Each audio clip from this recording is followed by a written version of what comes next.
Chapter 1259. But at that moment, Bo Jio wasn't aware of what Chi Nemo was going through.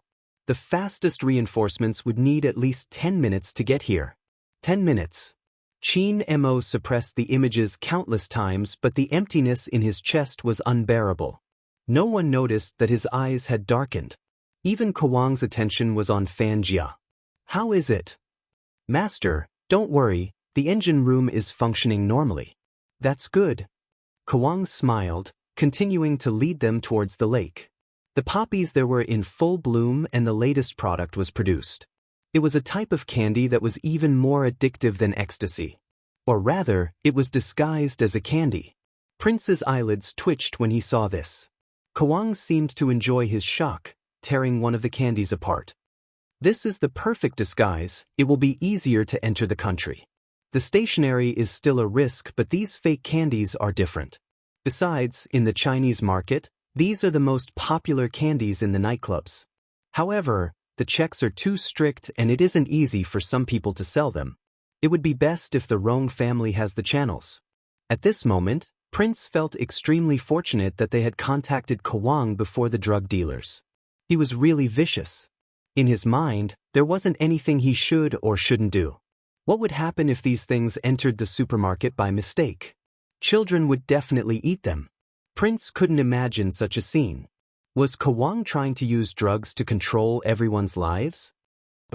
Second young master doesn't seem to like such packaging. Kawang was observant, his eyes dark as he watched Prince's expression. In that instant, almost everyone sensed a message. There was a flaw on their side. Kawang was suspicious. At the same time, Fan Jia, who had hung up, glanced at the number 2 camera. After waiting for a full 3 minutes, she suddenly asked, "When did he go to the toilet?" "It's been about 15 minutes. The technician beside her frowned. "What happened? Why did he take so long?" Fan Jia wasn't stupid, her instincts told her that something must have happened. He turned around and strode in the direction of the bathroom. The mercenaries were the first to enter. When they reached the last cubicle, they turned their heads and said, "There's someone inside." Fan Jia narrowed her eyes. "Kick it open." Yes. The mercenaries were still very destructive. With one kick, the wooden door was kicked open with a bang. There were indeed people inside.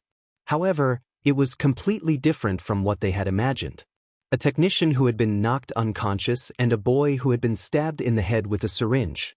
It was easy to imagine what this signified. Fan Jia didn't hesitate, her first reaction was to call Kawang. Kawang's gaze was still on Prince's face, but it was hard to tell. Fan Jia's voice was anxious. "Master, the engine room has been tampered with. There's something wrong with the business owner's identity." Kawang clenched his fists when he heard this. At that moment, no one could tell. He turned his smile even gentler. Dressed in a white coat, he exuded a murderous aura. "I already know, it's not a big problem. I'll come over after the arrangements are made. I still have to discuss the new product with Boss Rong." Fan Jia had been by Kawang's side for a long time. The moment she heard his words, she understood what he meant. The other party was still around.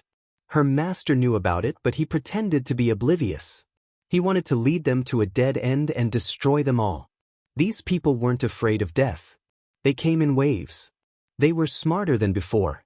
So what? All of them would die here. Fan Jia hated the fact that she hadn't caught the youngster in the video. If she had, she would have fed her drugs and turned her into a living hell. It was better than letting her disappear. On the other side, Kawang had already hung up. He glanced up at the group. "Everyone must be hungry after watching for so long. Why don't we eat while looking at the new product, Scorpion?" "Yes." Scorpion didn't know what had happened. Kawang smiled. "Bring out the feast we usually prepare for our VIPs. Let Boss Rong and the rest have a good taste." Scorpion paused, instantly understanding the meaning behind those words. His eyes turned dangerous as he glanced at Prince and the others, lowering his head and replying, "Yes." When he turned around again, his expression had changed. He made a throat-slitting gesture at the mercenaries who were looking at him. Kawang continued to lead them forward. Just as Prince and the rest were about to take a step forward, suddenly, Their boss lowered the hand holding the cigarette, tapping the side of his thigh lightly. Once, twice, thrice. It was fast and rhythmic. It was a common code used during World War II. There were only 5 words in the translation. Kawang is going to attack. Be it hunter or wolf, both of them instinctively looked for their weapons in that instant. Kawang continued, I admire Boss Rong's courage, but it's a pity, a pity. With that, he turned, raising his hand to shoot. Unexpectedly, the person who was originally standing next to him was 1 step faster than him. His figure flashed, and his leg kicked the gun in his hand away. Kawang's eyes darkened. The mercenaries opened fire in unison. However, these people seemed to be prepared in advance. They slid into the flower field and used the harvester to block their bodies. Prince leaned against the wheel, not having the chance to catch his breath. Boss's voice rang out. Jacket. Prince snapped back to his senses, removing his jacket and tossing it over. Qin, Mo and Wolf stood at the same position, pulling the pendants down. The 2 of them started working. In less than 20 seconds, 2 small guns were produced. Prince was wearing bullets on his wrist. There weren't many, only 10 bullets. They were loaded into the 2 guns. When they had entered, they had gone through a strict inspection. Scorpion was so thorough that he even checked their ears. He hadn't expected them to have guns. Charge, they don't have any weapons. Scorpion lifted the gun in his hand. But the moment he finished speaking, there was a loud bang. The mercenary closest to the harvester fell to the ground, his head blown off. They have a sniper.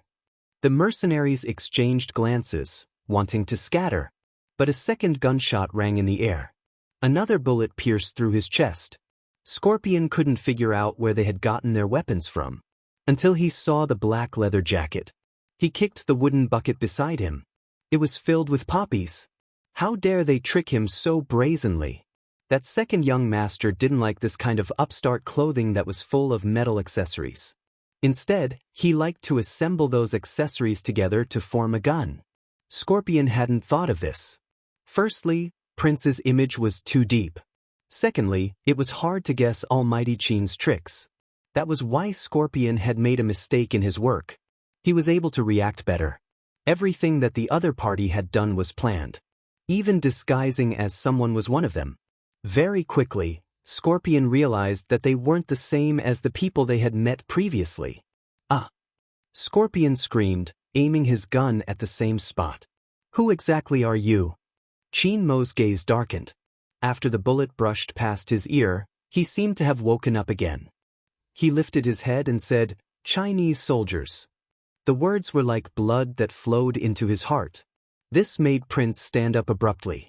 He caught the gun that Wolf threw over and fired at the mercenary on the right who was trying to approach him. 3 people had already fallen on this side, but the people on the other side were completely unharmed. Kawang watched the scene with a dark expression. Set up the sniper cannon. Scorpion's eyes flashed. He pushed the person beside him away and placed the long-barrel sniper cannon on his shoulder. A shot like that, as long as it hit the harvester, it wouldn't just be the machine that would explode, the people behind would be blown away as well. But right at this moment, suddenly, a loud buzzing sound came from the sky. In that instant, everyone on the ground looked up at the sky. A total of 18 military fighter jets with the red flag on them rushed out of the spreading clouds, appearing in front of them with an unstoppable aura. This time, there was no warning. With the evidence that Qin Mo and his team had gathered, it was enough for them to send their troops across the border. But there was one point. China had to bring Kawang back to decide whether he was dead or alive. If he landed in someone else's hands, no one could be sure if this time would be the same as the previous time. Someone would make use of a deal with the upper class to bring Kawang back. Judging from the events that had happened before, there was a problem with the MT government. That was why Kawang had been so arrogant for so long. The moment he pointed at the military council, it was like a flood. But there wasn't a hint of panic on Kawang's face. They don't dare to move, there are so many bombs buried here. If they throw a bomb, we won't be the only ones dying. Indeed, the military planes couldn't strafe. Scorpion lifted his lips, raising the sniper cannon and firing at the wings in the sky. Bang! One of the military planes suffered damage, losing its balance. Chapter 1260. Kwang's words caused strategist's heart to skip a beat. He turned back abruptly. Due to his boss's posture, he couldn't see his expression at all. But he felt an inexplicable sense of unease. He couldn't describe the uneasiness he felt. Just his posture was enough to send a chill down strategist's spine. Chi Nemo stood there with a gun in his hand, as though the changes around him didn't affect him at all. But strategist knew something wasn't right. Boss shouldn't be like this. Kwang must have sensed the problem before him. That was indeed the case. The more he looked at Chi Nemo, the wider the smile on Kwang's face. It wasn't easy for us to meet and we have to separate immediately. Actually, I really want to sit down and have a good talk with you about the topic I was talking about. I believe that after today, you will have a different opinion. Kwang glanced at the watch on his wrist. It's about time. Scorpion will stay behind to play with you guys. See you later. With that, he gestured to the mercenaries. Immediately, someone started the speedboat parked on the lake. Everyone on the mission knew they couldn't let Kwang leave this place. Once he entered Country T and was caught, he would be out of China's interrogation range. But the firepower on the ground was too strong and the military planes couldn't open fire due to the bombs buried in the ground. Once they got close, their wings would be shot off. Almost everyone tightened their grip on this point. Chi Nemo still stood there, his eyes reflecting Kwang's back view. The white coat of the doctor overlapped with the image in his memory, causing his gaze to darken. Wolf watched as his boss strolled out. He turned, immediately thinking of a way to cover himself. Chi Nemo moved quickly, his entire body exuding a cold aura. Just as the mercenary raised his hand to kill him, a card shot out faster than a bullet. A card that was faster than a bullet burst out in an instant and stabbed straight into his forehead. The card was Chi Nemo, but the way he killed him was like magic. Before anyone realized it, their skin had already been scratched by the cards. At this moment, Kwang was preparing to board the boat. He turned back and glanced at the figure following them. He seemed to be in a hurry, but surprisingly he didn't ask anyone to stop Chi Nemo. Instead, it seemed like she was purposely making him follow her. She heard someone calling Boss Chin. Kwang narrowed his eyes. Let Scorpion destroy the harvester first, it's annoying for the people behind. Come on, Chi Nemo, wait a little longer. You will be my most successful masterpiece. He believed that at that time. You will be willing to call me teacher. Kwang smiled as he stepped onto the boat. The mercenary stood on the shore. His figure was very familiar. He took the earpiece and said, King wants you to get rid of the special forces on the land first. Scorpion smiled and adjusted the aim of the sniper rifle. I'll take care of it now. On the other side, Prince glanced sideways and sensed the other party's intention. He wanted to push Wolf, who was the closest to him, away. The corner of Scorpion's mouth curled deeper and deeper, his killing intent filling the sky. All of you die. Just as his finger was about to pull the trigger, a voice rang out. Bang! A fierce gunshot rang out from an unknown place. Chapter 1261. D***minute, there's a sniper. In an instant, all the mercenaries were in chaos. Blood splattered everywhere. Scorpion didn't even know how he died. He was already lying on the ground with his cannon. But that wasn't the end. At the highest point of the flower field, a slender figure was lying on the ground, with a rifle resting on her shoulder. The hair on her forehead fell down, revealing only a pair of eyes. Her breathing was slow, but the speed at which she fired the gun was shockingly fast. She locked onto him accurately. It was a clean shot. Bang! Another gunshot rang out. Before the mercenaries could even react, Xian had already taken out his cannon. The military aircraft in midair had already found an opportunity to descend. Prince, who had been prepared to die, widened his eyes. He glanced at his back before glancing up in disbelief. Someone is helping us? Could it be someone from the same industry that Kwang didn't eliminate? That's not possible. Strategist had received the information. According to what he knew, all the spies here had been locked up by Kwang. But how could he explain the 2 gunshots? Fatty, who had landed with the military aircraft, had had this question when he had received the red dot signal. After hearing the 2 gunshots, he was even more certain of his suspicions. There was someone else here besides his boss. But who could that person be? Forgive Fatty for his low intellect, he couldn't figure it out. But it was undeniable that the situation had changed because of the sniper's hidden shot. If the first military aircraft could descend, the second one would be able to as well. The mercenaries had started to change their tactics from their frenzied shooting. This was because they knew very well that once these military aircraft were given a chance to land, these Huaxia soldiers would give them a thorough and painful blow. The 2 gunshots were the ones that had caused this opening. The sky was filled with military green, occupying every spot. Prince managed to snatch a gun that belonged to him. His figure was like a dragon as he weaved through the crowd. His combat skills were finally on full display. When he lifted his lids, he glanced towards the flower field. The figure was gone. Where did it go? Prince was still curious about who had saved them. On the other side, Kawang sensed the change in the situation. His eyes dimmed and his fingers tightened. He wasn't as calm as before. Instead, he was furious. Set sail. Yes. The person in charge of the rudder started the ship. 3 mercenaries stood at the bow and were pushing. Looking at the speedboat cutting through the water, Kawang slowly released his grip. But before the corners of his mouth curled up, 2 poker cards took the lives of 2 of his men. It was Qin Mo. At this time, he had already wiped off the disguise on his face.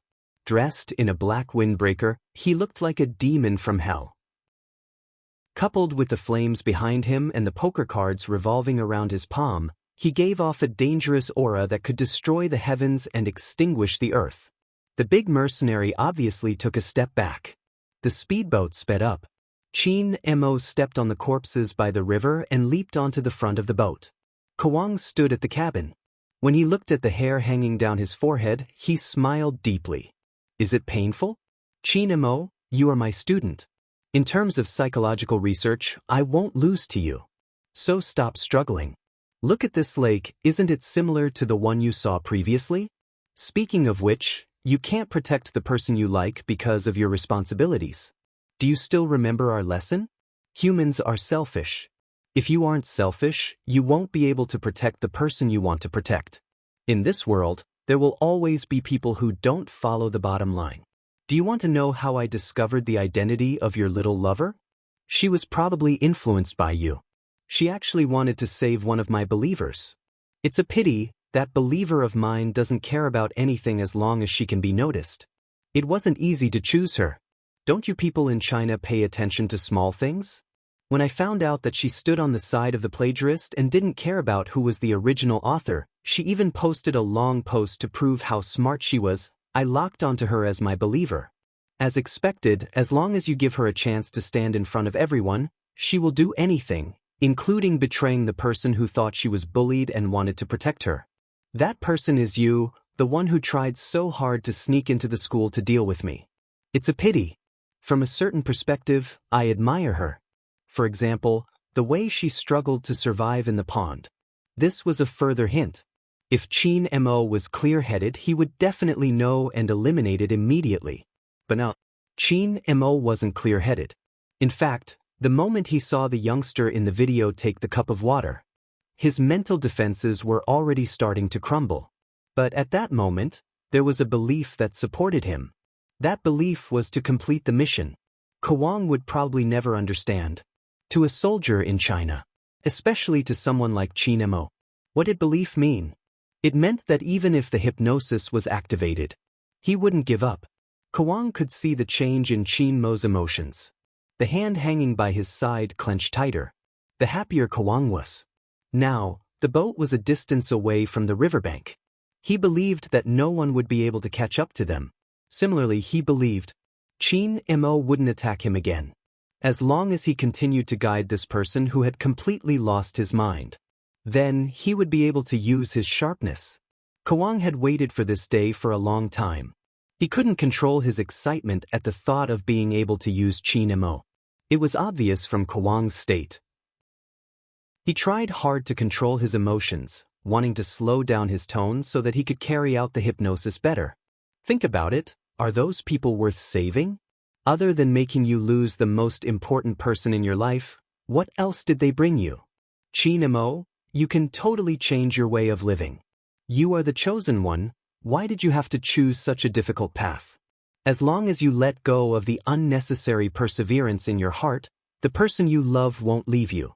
I know you want revenge now. Those people who made you lose her, every single one of them is trash. What's wrong with getting rid of these trash? You should kill all of them, isn't that right? Chapter 1262. Her deep voice was like the water in the lake, drowning all of Chin-mo's senses. The speed of her speech, the tone of her voice, and the content she was feeding him. Kwang was using a targeted hypnosis. He watched as the tall and straight figure stood in front of him. He paused, reaching out to press down on his head. On the other side, after firing the 2 shots, Bo Jio leaped up from the flower field. She realized that Chin-mo had boarded the speedboat. The only way she could catch up to him was to hide her Lamborghini 600 meters away. But it wasn't possible for her to not be discovered, even when she flew past him. When Prince saw the familiar figure, he couldn't help pausing. Little Black. It's really Little Black. The next second he saw her clothes and the rifle in her hands. He recalled her previous position. His eyes widened. It's Little Black. The one who helped us just now was Little Black. Doctor saw Bo Jio's face. The youngster's face had probably been rubbed against the bushes, her disguise gone. Her cold face looked especially pleasantly surprised at this moment. They hadn't expected it. Bo Jio was the one who had been helping them. Fatty was the most shocked among them. He opened his mouth and shouted, "Big Spade." That explained why he had received the red dot's location. It was because of her. She was actually here. Fatty couldn't tell what he was feeling because he couldn't find a second person who would enter the tiger's den alone to save the boss and turn the situation around with his own strength. This reminded him of the days in Supreme Alliance. He had seen her shoulder the heavy burden and lead Supreme Alliance out of the encirclement. But, however, such a person might not be able to return to the esports arena. But even so, she had still appeared here. She could have stayed out of trouble. Both her and their boss. But they had still come to the most dangerous place. Because they had to save these people. Fatty wasn't afraid of anything. He was most afraid of not being able to make it in time. Doctor was the same. Hence, when he saw the youngster's face, his first reaction was to shout towards the lake. "Boss, the most important person to you is still alive." It was useless. The speedboat was already quite far away. Now they could only vaguely see that they had stopped there. As for what exactly happened, no one knew. Swoosh. Bo Jio lifted the banana leaf that was blocking the Lamborghini. Voice recognition unlock. The car door opened with a snap. The navigation system began operating. Originally, Little Black wanted to tease its master humorously. "I'm done changing the diving mode, I'll be right back." Entering diving mode. The navigation system fluctuated. "The fuel is not full. Master, please be careful. We might not be able to return." Bo Jio reached out to block the water goggles. "Ignore it." "Yes." When Little Black heard this, he knew that his master had lost his usual composure. Otherwise, he wouldn't have set off so recklessly without considering the amount of fuel. Not only that, there was also the look on her face when she held the steering wheel and dived into the water. It wasn't like her at all, but it made one's heart ache. Little Black heard her voice. There was a rare sense of urgency. She said, "Brother, wait a little longer. I'll be there soon." Little Black did not understand human emotions. It just knew how to look. If there was a person, he would really like that person too much. His greatest fear would be losing them. On the lake, in the cabin, Kwang took another step forward, his gaze landing on Chin-mo's lifeless eyes. "I have a remote control here. As long as you press the red button, you will be able to eliminate a portion of the people who caused her death. As for the rest, you can take your time to find them." At this moment, Chin-mo seemed to be bewitched, his lifeless eyes looking towards the brightest color. "Come, you are the most qualified person to judge." Kwang was still as refined as ever. After all, the main event was about to begin. As long as he pressed the button, the wooden house not far from the speedboat would be blown away. There were countless bombs buried underneath. The Chinese soldiers who had destroyed his plans and the people who refused to be captured would be buried along with his flower field. Most importantly, the person who would do it was Qin Mo. Just based on this point, he had already won. Yes, from the start, this was Kawang's plan. He didn't care much about his subordinates. Although it would definitely be a little difficult to find some people who were convenient to use. But Qin Mo was enough to exchange for them. With that thought, Kawang's smile deepened. Qin Mo reached out his hand as though he was being commanded. Just as Kawang thought he was going to press the button, there was a swoosh sound. The remote control was thrown into the water. Qin Mo was still standing at his position. The wind from the river blew against his black trench coat, making him look like a vampire about to explode. There was an indescribable evil smile on his lips, as though he was mocking the world with a hint of bloodlust. Kawang's expression changed instantly, because after looking at Qin Mo, he suddenly remembered an article on psychology. Most people would have a natural sense of submission to their psychological mentor when they triggered a psychological cue. But there was a 0.1% of people who, when their beliefs reached a certain level, wouldn't submit to their psychologist. Instead, they would become more and more. Kawang didn't want to continue thinking. He raised his hand, wanting to shoot Qin Mo.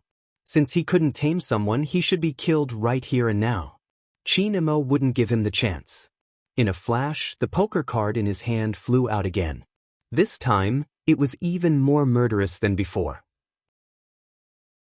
When the poker card brushed past his wrist, Kawang missed his aim in pain. The bullet flew past his side, hitting the mercenary who wanted to stop Qin Mo. Kawang's eyes widened. He knew how powerful Qin Mo was, but he didn't know where his bottom line was. But this time he saw it. At the same time, he also saw the true hell. At this moment, Qin Mo didn't have any reservations. Because he didn't have any reservations, there was only one thought left in his mind. Kill them all. Especially this person. Many people had said that young Master Qin's hands looked good when he played games and would definitely be more beautiful when he played the piano. But they didn't know that Qin Mo's hands were porcelain white and cold. When he picked up the poker card to kill someone, it could be described as breathtaking. As the prey, Kawang's heart had never raced so fast. In that moment, his eyes were filled with panic. Even the usual gentleness on his face was gone. He pressed down on his hand, wanting to pick up the gun anxiously. Qin Mo walked in front of him. His eyes were as deep as they had been when they first met. But this time, the flickering light was a little dark. You're right, they all deserve to die. But the one who deserves to die the most is you, Professor. Qin Mo smiled nonchalantly. When he smiled, there were still traces of blood under his eyes. He was incomparably handsome. You seem to have always wanted to control me. Professor, didn't the documents you studied tell you that when things reach an extreme, they will go in the opposite direction? With that, the poker card in Qin Mo's hand was already pressed against Kawang's neck. I do have some regrets, Kawang said. As Kawang spoke, a blade appeared in his palm. Without waiting for Qin Mo to defend himself, he stabbed the blade towards him. Qin Mo dodged, his long leg kicking him to the side, sending him crashing into the cabin. Kawang's eyes wavered. He had realized his end. If it had been the Qin Mo of the past, he wouldn't have been in this state. Kawang laughed lowly, black veins seeping out of his eyes. Qin Mo, you have already become another me. Do you think you can leave this battle unscathed? Even if I die, you will lose. You are still the same as when you were a professor. Talk too much. Qin Mo laughed as he lifted him up. His eyes were starting to overflow with red. Since you like water so much, we will do it your way. Tie a heavy object and sink. Don't worry, I won't knock you out. Things like drowning should be slowly enjoyed. Panic was evident on Kawang's face. He would rather Qin Mo raise his hand and shoot him. He had never expected Qin Mo to use such a method. He was awake but couldn't save himself. Was he going to let him have a taste of all the suffering that person had gone through? Kawang wanted to resist. But once he lost the psychological battle, he would no longer have any advantage over Qin Mo. In less than 2 seconds, Kwang realized that something had cut his wrist. Anyone with a little experience would know what it would be like to be thrown into the water after cutting one's wrist. The more he struggled, the faster the blood would flow. Moreover, there was a heavy object tied to Kwang's legs. There was a muffled sound of falling into the water. He didn't even have the chance to surface, unless he bent his body and removed the heavy object from his legs. But just like what had been said, the more he moved his hands in the water, the faster the blood would flow. Moreover, the loss of blood left him with no energy to untie the knot. Actually, all high-level psychologists had learned how to untie knots. This time, Kwang couldn't make it. At the start, he was still struggling. When he couldn't breathe, blood started to spread on the surface of the lake. Gradually, his fingers stopped moving, and his whole body sank deeper and deeper. The speedboat had stopped. Chin Mo stood in the cabin, his head throbbing. He took the opportunity to sit down. Blood slowly dyed his eyes. Have you heard of a story? The story went like this. In the Bible, the archangel in charge of the divine world, Michael. He was as noble as snow and had the most beautiful appearance. He was the light of the entire divine world. But no one knew that the archangel had lost all emotions when he was maintaining order in the human world. He sacrificed his flesh and blood to save people time and time again. But when he was attacked by others, he understood that humans were just like that, because he had seen all the darkness. Regardless of the situation, even if he passed by the shore, his holy battle robe wouldn't be tainted when he was guiding others. Until he met someone, the most rebellious fallen angel, the young Lucifer. Michael's emotions returned. At first, he was impatient. Then he wanted to see that person. After all, from the start, that person had provoked him. At that time, Lucifer's devil consciousness hadn't been activated. When he lay in his arms, he was like an obedient little devil. Michael thought that the two of them would be together for a long time, until the divine world received a letter from the human world and launched the largest war. His most beloved Lucifer walked out of the raging fire and was burned beyond recognition. From then on, when Michael waved the sword in his hand, there was only coldness. He was in a high position. He killed people like flies. And now Chin Mo was like Michael. Under the dim yellow light, he was half lying in the cabin, as if he didn't care how much blood was on his hands. The setting sun dyed his eyes red. Elegant, mysterious, noble, these words still suited him. But anyone who saw him at this time would know. This wasn't the Chin Mo they knew. Chin Mo tilted his eyes as if he was admiring the approaching night. In this state, he was even more hesitant to move forward like the speedboat with the red flag. At this moment, there were rolling waves. Black bats flew up from the bottom of the lake. A figure jumped onto the speedboat that was stained with blood. People watched from afar. The youngster took off the water shield in front of his forehead. His hair seemed to be dripping water. Major General Chin, who was sitting on the ground, reached out and grabbed his neck. In an instant, almost everyone sucked in a breath of cold air. Young Master Tang, who was standing at the front, realized a problem. Chin Mo's hypnosis is complete. The highest order was that once Chin Mo got into an uncontrollable state, they had to bring him back and let the higher-ups make a decision. How exactly should they handle the situation? But now, they didn't dare to go near him. He was too dangerous. Chin Mo watched the youngster in front of him and smiled slowly. That smile was evil and bloodthirsty. A prey that came to your doorstep? Bo Jio couldn't breathe. Her gaze landed on the pair of completely unfamiliar eyes. Her heart felt as though it was being cut by a knife, but she was smiling. She found it hard to speak. Brother Mo, it's fine that you forgot about me when I was young, but how can you forget about me now that I've grown up? Brother Mo? Chin Mo inched closer to the youngster's face. How can I have such a short brother that can't even lie? In reality, Chin Mo couldn't understand why he released his grip instinctively when he felt a little uncomfortable. It was as though he was possessed. Forget it. The youngster couldn't do anything to him. Anyway, if he dared to move, he could use the poker card to slit his throat. But Chin Mo didn't expect that. The moment he released him, the youngster hugged himself. His voice was slightly hoarse. Brother, This time, it's my turn to bring you home. Chapter 1263. Go home. Chi-Nemo glanced at the person hugging him, reaching out to lift the youngster's chin. This person was really interesting. Didn't he see the blood on his hands? Still, he didn't see the person who was no longer breathing. There was so much blood. It was obvious he was the killer. The speedboat on the lake. No one dared to approach him. But this youngster came over as though he wasn't afraid of death. What exactly was he trying to do? Chi-Nemo scanned her face before speaking slowly. The people behind you don't seem to have any intention of bringing me home. At this moment, Bo-Gyo remained neutral. I'm not on the same side as them, I'm in the underworld. Chi-Nemo's side profile didn't reveal any emotions. Especially now, he was smiling, the cards in his hands never leaving. It was obvious he didn't believe her. You called me brother just now, are you my younger brother? He thought the youngster would admit it. After all, it would lower his mental defenses. Chi-Nemo didn't expect to hear a negative answer. His brows were about to arch. The young man leaned forward, and those light-colored lips touched his lips. Chi-Nemo stilled. He could feel the breath on the youngster's body and the slightly chilly softness. There was a tinge of candy spreading from his lips. It was so warm that he didn't push the youngster away immediately. He heard the youngster's voice again. I'm your sugar daddy, we're a couple. Chi-Nemo paused for a moment.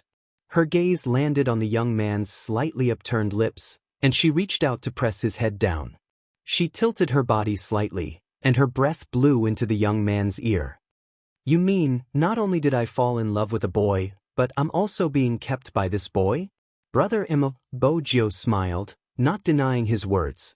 Instead, she held onto his hand and moved it towards her chest. The softness on his palm made Chi-Nemo's fingers pause, his brows furrowing slightly. The girl? She was so thick-skinned? But the youngster was like a little gangster, completely unaware of her thick skin. She inched closer to the tip of his nose. Your favorite feeling? Interesting. The more Chi-Nemo looked at him, the more interesting he found him. He lifted his eyebrows slowly. Indeed, I don't like those that are too big. Other than being small, you don't have any other good points. Bo-Gyo.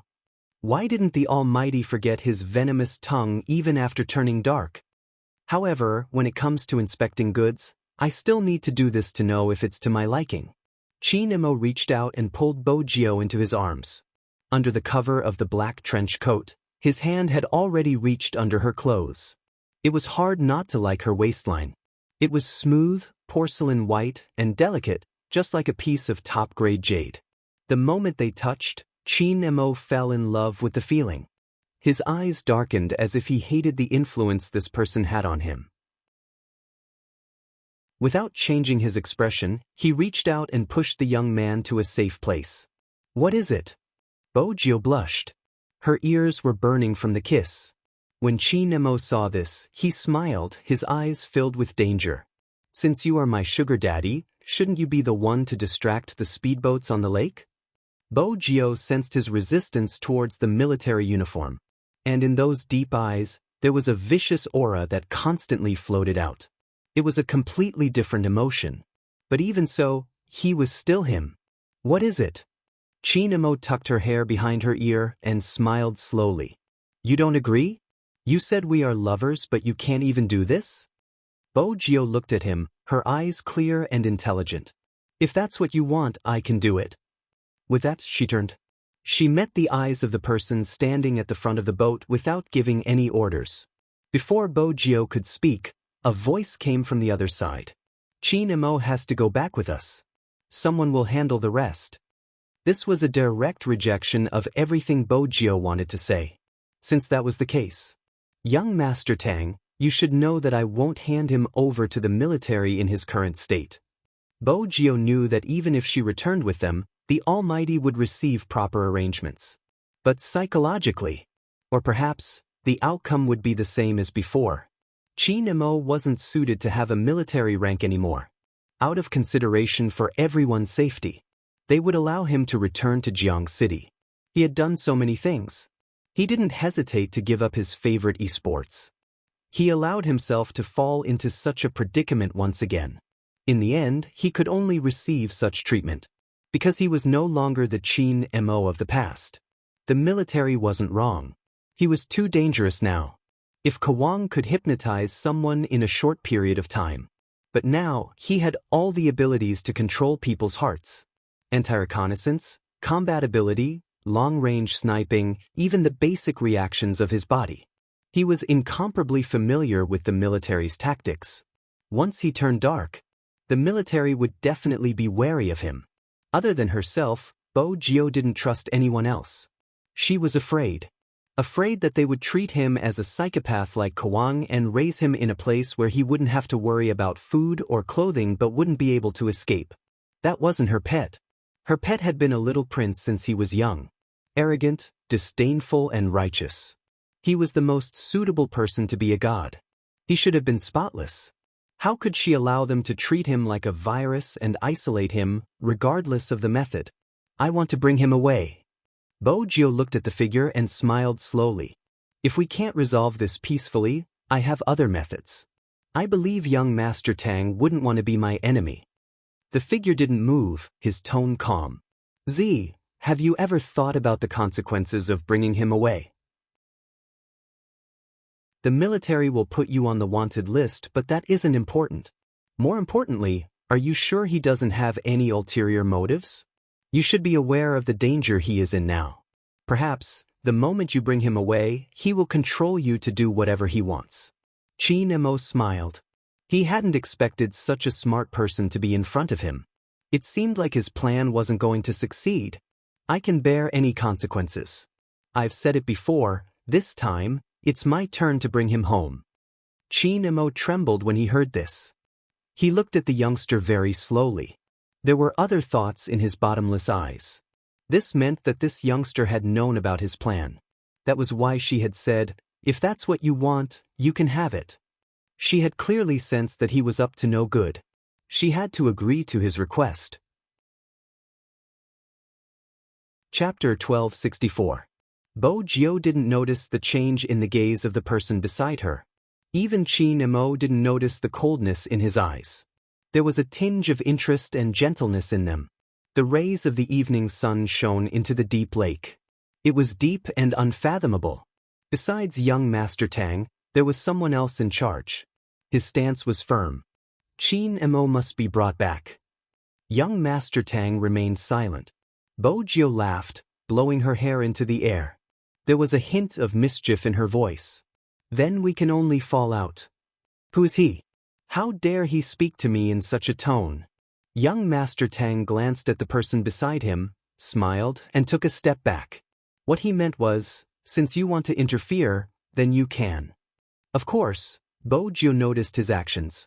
As long as he didn't stop her from bringing Qin Mo away, there was still a chance.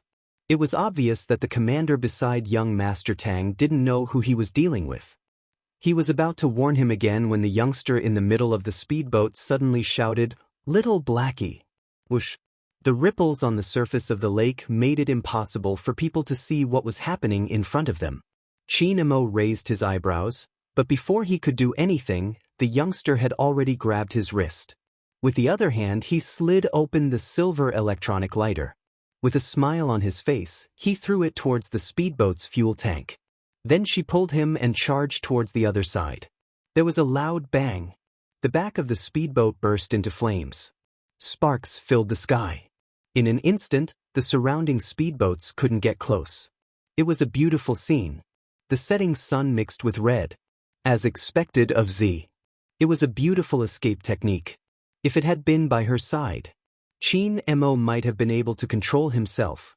Young Master Tang pushed his spectacles up the bridge of his nose and turned towards the confused commander. He said nonchalantly, "It seems like we won't be able to bring Qin Mo back. Is that youngster crazy?" The commander grabbed his hair. He actually used such a method. "Why are you so calm? We need to report to the higher-ups." Young Master Tang chuckled. "I don't really care about the explanation. He has been rescued and Kawang isn't in anyone's hands. As for the rest, I'll have to trouble the commander to write a report." The commander was shocked. "Wait a minute. Why am I the one writing the report? This question.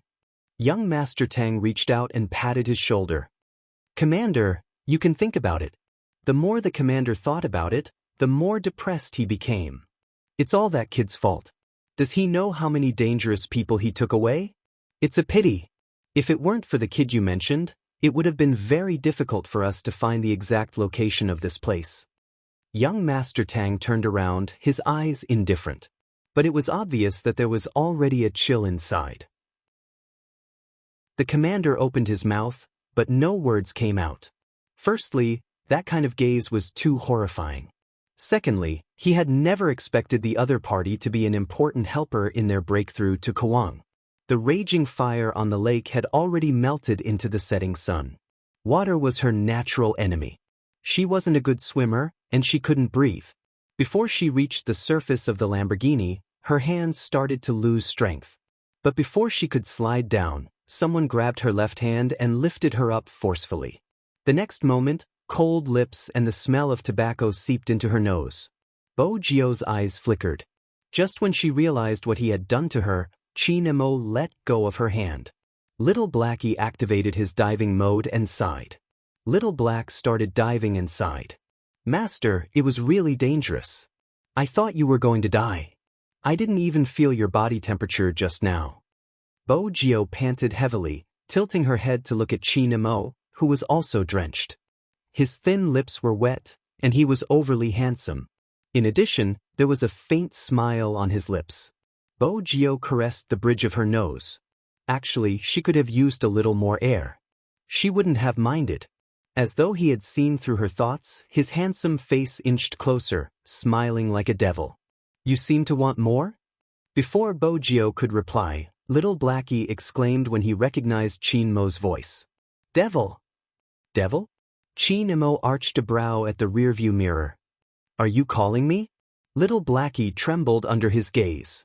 This devil wasn't even suppressing his nature in front of his master. Scary, it was too scary. He didn't reply and turned off the voice system. A car that can change forms and can even talk. Chi Nemo laughed, his fingers touching her face. Seems like my sugar daddy has an extraordinary background. Bo Jio tilted her head and looked at his fingers. There were small scars on them, probably because he had used poker cards to kill people. Similarly, Bo Jio knew that he still had half a deck of poker cards in his hands. This meant that he didn't trust her. But that wasn't important right now. Bo Jio opened the hidden compartment in the middle of the car. Inside were all sorts of medicine that she had gotten from the Mongolian doctor. Other than the bandages, nothing else was suitable. Bo Jio tore open a bag with her teeth and pulled Chi Nemo's hand down. She lowered her lids and stuck the bandages on it carefully as though she was handling a treasure. Your hand is very important to you, it can't be injured. Bo Jio tore another bag of bandages as she spoke. From the looks of it, she was probably going to stick all the scars on his fingers. From the start, Chi Nemo didn't move. He just watched the top of her head. His other hand, which was about to be lifted, lowered slightly. Chi Nemo told himself. He wouldn't kill her. It wasn't necessary. Besides, it was rare to see such an idiot. He was curious to see how far she would go with him. Lovers? Chi Nemo smiled, but there wasn't any warmth in his eyes. Love was of no use to him. So, my sugar daddy, where are you bringing me to? Chi Nemo didn't believe that he was a sugar daddy. She wasn't good at lying. How exactly did she survive until now? Bo Jio paused, glancing up and smiling. Jiang City. That was right. He had to go back no matter what. The Asian Cup was still waiting for him. Besides, a familiar environment would help him recover his memory. It didn't matter where Chi Nemo went. But he wasn't sure if he would get rid of the youngster midway when he lost interest. But one thing was for sure. He was now very interested in her various reactions. I'll listen to you. Let's go to Jiang City. Chi Nemo lifted her hand, bringing it to his lips. It was a light kiss. There wasn't any warmth. Instead, it felt cold with water. Chapter 1265. Everyone in the operation team couldn't accept the fact that their boss had disappeared just like that. The fire on the surface of the lake was gone, leaving only the remains of the speedboat. No one knew where Qin Mo and Bo Jio had gone to. The scene they had seen was a sea of fire. The commanding officer had sent people to search, but they hadn't found anything. It was as if the two of them had disappeared into thin air. They were on the plane. The commanding officer told Wolf and the others, Qin Mo's mental state is extremely dangerous. Based on the bigger picture, from today onwards, Qin Mo will no longer be the general of our army. He won't be participating in any operations. Once he contacts you, remember not to reveal any internal information and inform the higher-ups immediately. Prince sat there in a daze. How did things turn out this way? If it hadn't been for his boss, this mission wouldn't have been completed. However, the result was that the boss had been defeated. Not only had he been fired, but he had also been treated as a dangerous person? Why? For the first time, as a soldier, Prince didn't say anything. The commander also knew that it would be difficult for the people sitting here to accept it for a while, so he explained the reason to them. He has received a very serious psychological suggestion. He is now completely different from before. The behavior he is displaying is very dangerous. If you have any news, you can send him to a specialized treatment place to undergo a new psychological construction. He is the best psychologist in our country, the military doctor said. General, who do you intend to get to help him with his psychological treatment? The commanding officer paused. If we can't do it domestically, we can do it overseas. I understand. The military doctor smiled. There wasn't a hint of warmth on his face. The commanding officer could sense the rebellious attitude of his soldiers. After all, they weren't his soldiers and they had just made a contribution. It wouldn't be good for him to discipline them. It would be better to leave it to General Qin. In reality, the commanding officer didn't understand. This time, it was useless to leave it to anyone. The military doctor, hunter, wolf, magician, and fatty were all people who had been through it once. Now it was the second time. Fortunately, when their boss had woken up, he had only lost a portion of his memory. He hadn't been mentally stable, but it hadn't been like this time. It's good that he left.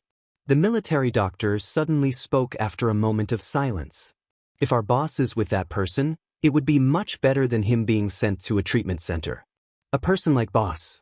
How could he let those treatment centers restrain him and strip away his noble and proud character? That was what was really good for him. Prince knew that it wasn't a problem for the military to make such a decision based on the bigger picture. However, he still couldn't control his heart. He rubbed his head with all his might and buried his face in his hands. He finally understood why these people liked to follow the devil so much.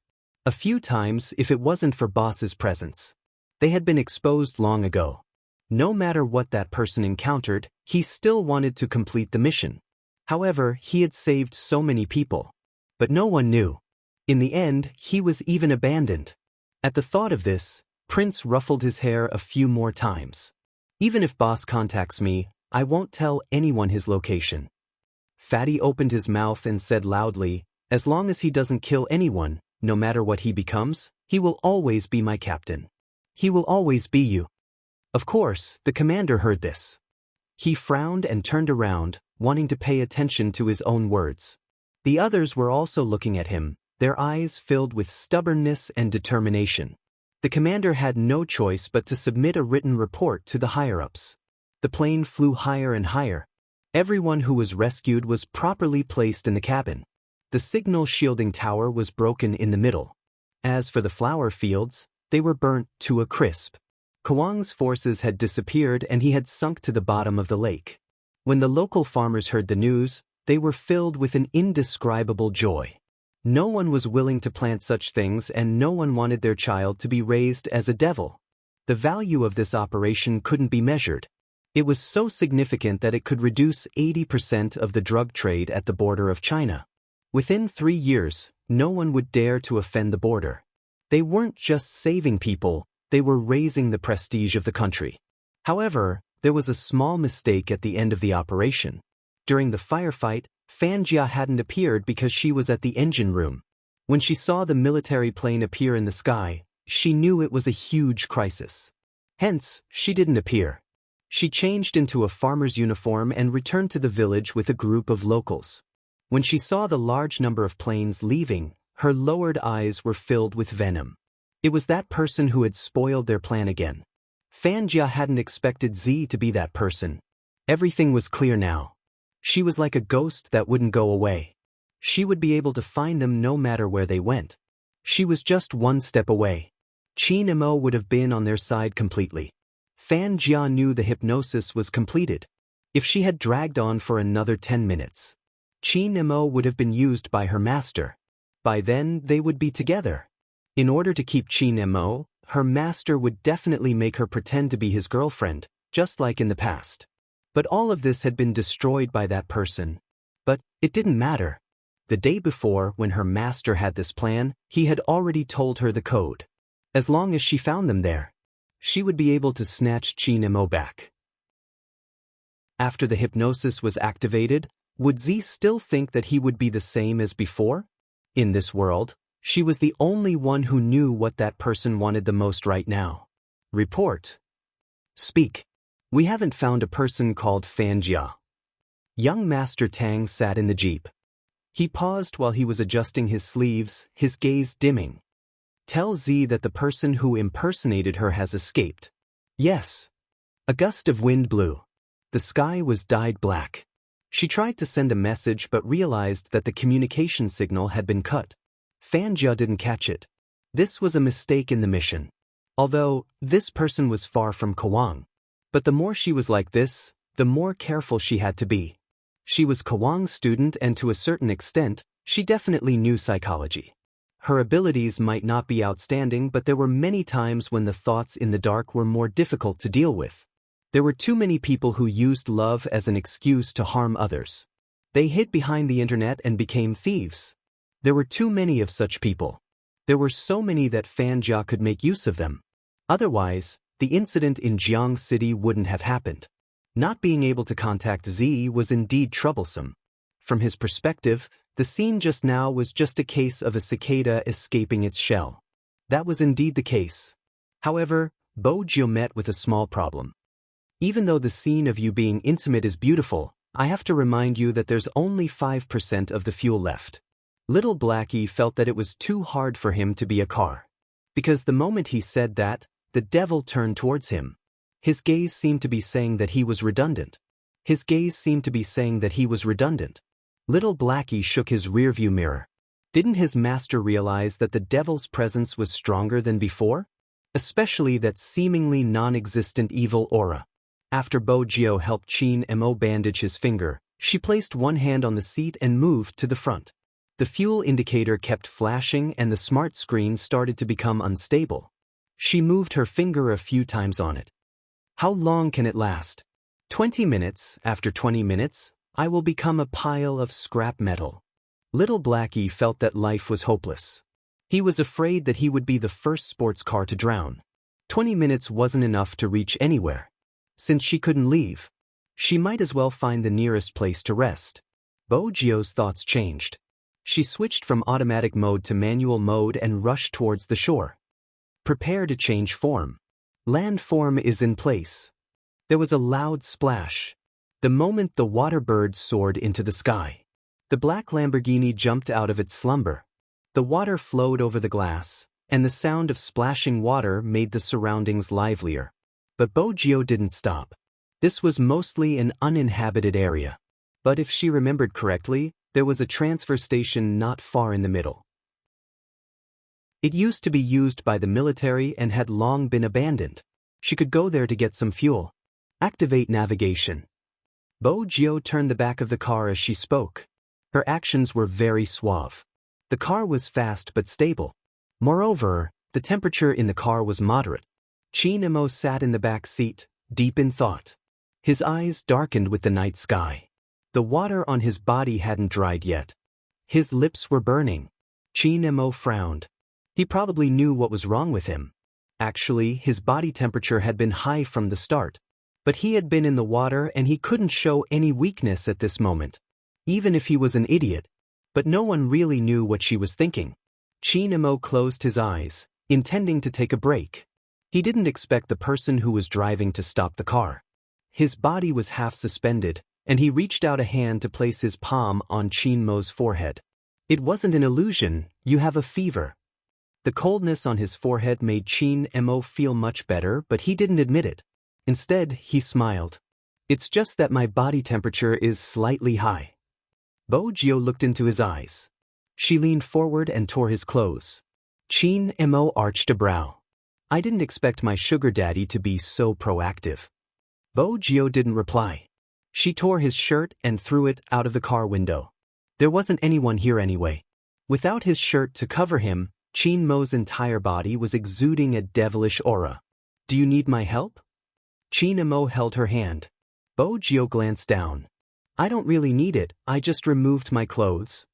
That's a pity, I thought you would do something to me. Chin Mo noticed that this guy seemed to be in a bad mood. He didn't know why his chest felt a little tight. His body temperature must have been too high, affecting his bodily functions. While thinking like this, the young man leaned forward and kissed the corner of his eye. He suddenly smiled. When you're better, I'll do something to you. Chin Mo paused. This guy was indeed an idiot. His fingers changed and he wrapped them around her waist, burying his face into the other party's slender neck. His voice was still indifferent. I do have a headache, so I'll have to trouble my sugar daddy. All right. Bo Jio reached out and hugged him back. In that instant, Chin Mo seemed to see a tail wagging behind this guy, the kind with 2 ears on his head. Surprisingly, it made people want to laugh. It was probably because the young man smelled good. Gradually, Chin Mo's eyelids closed and he sank into darkness. But even so, he did not let go of the poker cards in his hand. Bo Jio glanced at the back seat. The car sped up again. It was normal for him to distrust her. After losing their memories, everyone would immediately believe the words of others. Not to mention someone like the Almighty. Nothing was more important than him being by her side. Bo Jio swept a glance at the building outside. The building was well hidden. If it hadn't been for the special navigation system in the little black car, they wouldn't have been able to find such a place. After all, it was a military important place. Even if it was abandoned in the past, it would still be dangerous. It was a lawless area and they were most afraid of encountering other factions. Bo Jio was very careful. If it was her alone, she wouldn't be like this. But now that she had the Almighty with her, she had to drive to a place with some living conditions. Master, I can only last until here. Little Blackie's voice had never been this heavy. It was obvious that he couldn't keep up. Bo Jio patted the steering wheel and opened the car door. She walked in the darkness, her footsteps silent. In her hands were the poker cards she had taken from Chin Mo. Master, I can only last until here. Little Blackie's voice had never been this heavy. It was obvious that he couldn't keep up with the speed. Bo Jio patted the steering wheel and opened the car door. She walked in the darkness, her footsteps silent. In her hands were the poker cards she had taken from Chin Mo. It wasn't impossible. Many local forces would look for abandoned military bases. Fortunately, there wasn't anyone here. It was probably because of the low temperature. After observing for 5 minutes, Bo Jio lost her senses from the cold. After confirming it was safe, Bo Jio held onto the tree branch with one hand and jumped down. It was a military important place in the past, so it was easy to find fuel. There were a lot of abandoned military vehicles there. Bo Jio slid down and checked the fuel tank. Then she took something over to make it easier for her to collect the fuel. She then thought of a way to open the fuel tank. There wasn't any other danger. It was just too cold.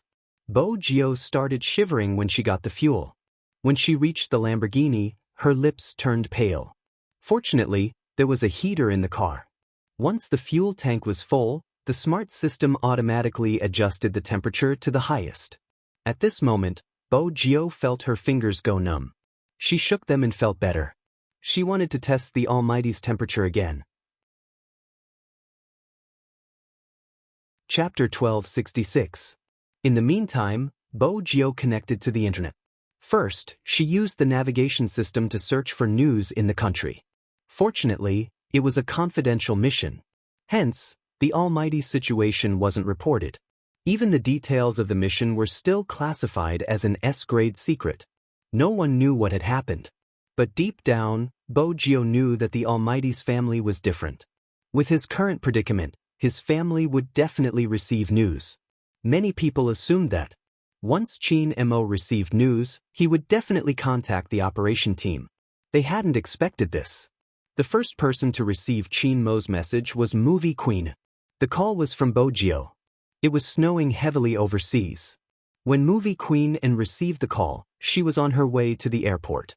Her assistant was worried that she would be cold, so she hurriedly placed a coat over her.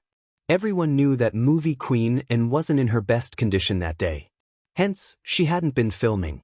They also knew that she had booked a plane ticket to fly back to China. Something seemed to have happened at home. It wasn't an exaggeration to describe Movie Queen Anne's current state. Her assistant had never seen this aristocratic young lady before. When had she ever been so upset? Even her eyes were red. "Hello." Bo Gio could tell that she had been crying. She paused before saying, "Andy, it's me, Gio. Brother Mo is with me now." When Movie Queen heard this, she stopped abruptly, her eyes bursting with joy. She couldn't help but cover her mouth. That's good, that's good." She couldn't stop saying those 3 words. Her raven black hair slid down her cheeks like silk, blocking her tears. Bo Gio was a little clumsy in front of an elder. "Don't worry, I'll take good care of Brother Mo." "I know, Gio, thank you." Movie Queen controlled her emotions, sniffling. At this moment, she was like a young lady again. "I've always been at ease leaving my cold little fellow in your hands. But tell me the truth, is he not in a good condition?" "A little." Bo Gio took a moment before deciding to be honest. "He lost his memory." Movie Queen was on the verge of collapsing. But she knew that from the moment her son had decided to carry out this mission, she knew what the consequences would be. Because of this, she hadn't picked up Mr. Chin's calls for many days. She knew the Chin family's burden. But she still felt sorry for her son. When he was young, her son was smarter than her. She even felt that he did not need her company at all. Because the Chin family's education seemed to be like this. But his son was very sensible. No matter how cold his personality was, he did not show any weakness when it came to protecting her. He remembered that he was only 5 years old at that time. She went to a dinner party and someone tried to force her to drink. At that time, Mr. Chin was not there. His small body stood in front of her like a little prince. "Sir, my mother doesn't drink. Besides, hasn't anyone taught you how to treat a lady?" He spoke in English and didn't make a fuss. With just a pair of eyes, he made a foreigner lose face. But she spent very little time with him. Mr. Chin arranged a lot of classes for him every day. His emotions were getting weaker and weaker, and he didn't even like to talk much. By the time she realized it and wanted to make up for it, it was already too late. Just like 3 years ago, she watched as he carried out a mission. Ever since then, he found it hard to fall asleep. It was as if a part of his heart had died along with that mission. Until Gio appeared. Even though Movie Queen didn't come into contact with military matters, she knew the reason for her son's departure. Because his mental state was no longer suitable to stay in the military. She had heard everything that Mr. Chin had said in the study room. Her son had been hypnotized. Once it was touched, he would turn into another person. This person would definitely be extremely dangerous and become the most difficult criminal to deal with. Hence, he was no longer suitable to stay in the military. At that time, Movie Queen's heart had really ached. As a mother, what exactly was wrong with her son? He had risked his life and ended up like this. She had expected this outcome when she went overseas this time. She had been afraid that no one would dare to approach him. Fortunately, Gio was there. Movie Queen held onto the escalator and inhaled deeply. But she still couldn't make a sound. In the end, she steadied her breath and said, "Even if you are a boy, Gio, you have to stay by his side because you are the only one he has." That was a mother's request from the bottom of her heart. Bo Gio's hand paused. She had assumed that Movie Queen would have found out about her identity. Now that she thought about it, it might have been because of the filming. She had seen Movie Queen state during filming. She wouldn't pick up any calls and would only head back to the family's house. Most of the time, she would go to get her clothes. Besides, the news within the country wouldn't be immediately synchronized with the international news. Besides, she wasn't a big shot. Bo Gio replied guiltily, "Actually, there is something that I have always wanted to tell Auntie, and you don't have to tell me, Auntie knows everything." Movie Queen smiled and wiped her tears. "Auntie knows that you have always liked each other. Sister He and I have already discussed it.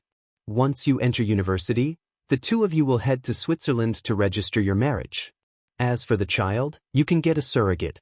If you don't want a surrogate, you can adopt the child." But now, Mo has lost his memory. At the end, Movie Queen's mood dropped. Bo Gio arched a brow. "You discussed it with my mom?" She agreed? Sister He didn't agree at the start. Movie Queen acted like a child and started to take credit. After that, I recommended many movies and novels to her and introduced her to a few successful people in your circle. She started to understand and accept it. To be honest, I couldn't accept it at the start as well. It isn't because you aren't good, it's because this path is too difficult for you. But after some thought, what's so difficult about it? There are many outstanding people overseas like you. My little Ice doesn't seem to dote on you, but I know that only you can make him smile. No one else can. You don't have to worry about the future. Since Mo isn't in politics, I haven't wanted him to stay in the Qin family for a long time. Coincidentally, he will take my surname and you don't have to worry about his father. If he dares to object, I will prepare the divorce papers tomorrow." Adjutant Zhang listened to his wife's words and said quietly, "The chief won't agree." "I don't care if he agrees." Movie Queen exuded an elegant beauty even when she was angry. Bo Gio listened. She knew that Movie Queen was suppressing her anger. She couldn't possibly cause the Almighty's mother to divorce his father. "Auntie, listen to me." Bo Gio coughed lightly. "When I was young, my mother fought for a better life for me so that I wouldn't be bullied by that mistress. I was raised as a boy from a young age, from my actions to the way I dress. In reality, I'm a girl." Movie Queen instilled. Her beautiful eyes widened in disbelief. "W girl?" Bo Gio braced herself and replied, "Yes." That. It was rare for Movie Queen to be at a loss. "My little Ice," Bo Gio coughed again. "Brother Mo already knew." "You said he already knew?" Movie Queen's beautiful eyes widened. "He never told me about it. He even hinted that your relationship would be difficult. He said that if I liked you, I should settle down with you as soon as possible. That way, I wouldn't have to ask Sister He for your hand in marriage when you found a girlfriend. This kid is really," even though he was her biological son, she didn't know whether to laugh or cry. But the only person who could make her son so childish, to the point of resorting to such underhanded methods, was this kid. "No, I was planning to let both of you wear suits on your wedding day, hence, I sent the measurements over. Now, I'm going to change it into a wedding gown. Yes, change it into a wedding gown. I'll contact Robert later." "Gio, what kind of wedding gown do you like? Is it Chinese or Western?" Bo Gio hadn't expected the topic to develop in this direction. However, she had never been a shy person. "Anything is fine. Once Brother Mo and I return and after the Asian Cup, we'll get married." Movie Queen smiled, her eyes filled with gratitude. "All right." She was clear that no one would marry a dangerous person who had lost her memory without hesitation. Except for Gio. Perhaps she understood why her little Ice was so fixated on Gio. She had never been liked like this before. Anyone would have softened their heart. They would never accept another person. But the fact that Gio was a girl made Movie Queen overjoyed, her face filled with excitement. She didn't want to return to the country and immediately called the designer. Deputy Zhang was still thinking about how to explain to his boss. On the other hand, it wasn't easy to find an inn in the MT area since it was such a place. Fortunately, Bo Gio was lucky and she could speak the local language, so she managed to find a small inn. But there weren't any good accommodations here. There definitely weren't any double standards. The hot water wasn't too hot and the bed was extremely narrow, but it was enough for 2 people. Other than a wooden chair, there weren't any other facilities in the room. Qin Mo woke up in the middle, turning his head to look. his arm resting on someone's shoulder. She continued, "You probably haven't stayed in such a place before, but it's good that the bed is small, you can hug it to sleep." Her intentions were too obvious. She was still acting like a sugar daddy. How could there be such a sugar daddy in this world? Even Chin Mo didn't notice the smile on his face. Then he shut his eyes, his entire body turning cold. It was probably because of the nap in the car. His stamina was starting to recover. Bo Jio watched the person sitting on the chair, heading down to get a pot of hot water before pouring it into a cup, using a cotton swab to moisten Chin Mo's lips. Chin Mo knew what she was doing, but he didn't know how far she would go. She didn't even touch his lips 3 times. Her voice rang in his ears again. "It's too troublesome, we've already kissed many times." Chin Mo listened without a change in expression. Before he could react, a softness was imprinted on his lips. It was still as fragrant as ever, even the water that entered his mouth was slightly sweet. Chin Mo frowned, but in the end he didn't push the person who was obviously taking advantage of him away. "Isn't one mouthful too little?" Bo Jio bent her back, her expression serious. Then she lowered her head. Just like that, Chin Mo was kissed 3 times. On the 4th time, Bo Jio realized a problem, deciding to remove his pants as well. Otherwise, she wouldn't be able to get on the bed. But she leaned over. The moment she moved her belt, her eyes opened slowly. That pair of closed eyes slowly opened. They were very deep, and even his voice was a little hoarse. "What do you want to do to me?" Before Bo Jio could reply, Chin Mo flipped his hand. Chin Mo flipped his hand and pinned her onto the floor with his bare upper body. His breath was hot. "Your clothes are wetter than mine. Do you want me to help you take them off?" Chin Mo's left hand had already reached into her shirt, touching the skin that made him comfortable. His thin lips lifted slightly. "You can take the chance to tell me how we interacted in the past." She wasn't sure if it was because of his hot breath or Chin Mo's actions, but her body started to heat up. Color finally returned to her lips. Bo Jio felt that this was a good opportunity. She glanced up. "You used to listen to me. Is that so?" Chin Mo didn't stop, arching a brow. "If I asked you to go east, you definitely wouldn't go west. You liked me a lot and thought of many ways to confess to me." "Oh." Chin Mo paused, seemingly pondering over her words. Bo Jio reached out and hugged his neck, a smile on her face. "Look at my face, Brother Mo. You should know that there are many people chasing after me. That's why you often feel threatened and jealous. Do you think I've lost my mind after losing my memory, or is it because of the fever?" Chin Mo lifted her chin slowly. "Do you think I'll do what you just said?" Bo Jio didn't seem embarrassed at all. Chin Mo looked at the girl who was asking for a yard after being given an inch. Suddenly, he placed the tip of her red ear between his lips and said evilly, "If it's really like what you said, then I'm very proactive in bed." At this moment, Bo Jio realized where his hand was. Her body kept feeling hot. The current almighty was really hard to deal with in certain aspects. The moment Bo Jio thought about it, she felt as though someone had bitten her neck. "So, my sugar daddy, how do you like me to serve you?" Chin Mo smiled, leaning forward to kiss the place he had bitten, a dangerous glint in his eyes. Chapter 1267. Her head started to spin and even her breathing was hot. She wasn't sure if it was because of the hypnosis. The Almighty's most unscrupulous side burst forth.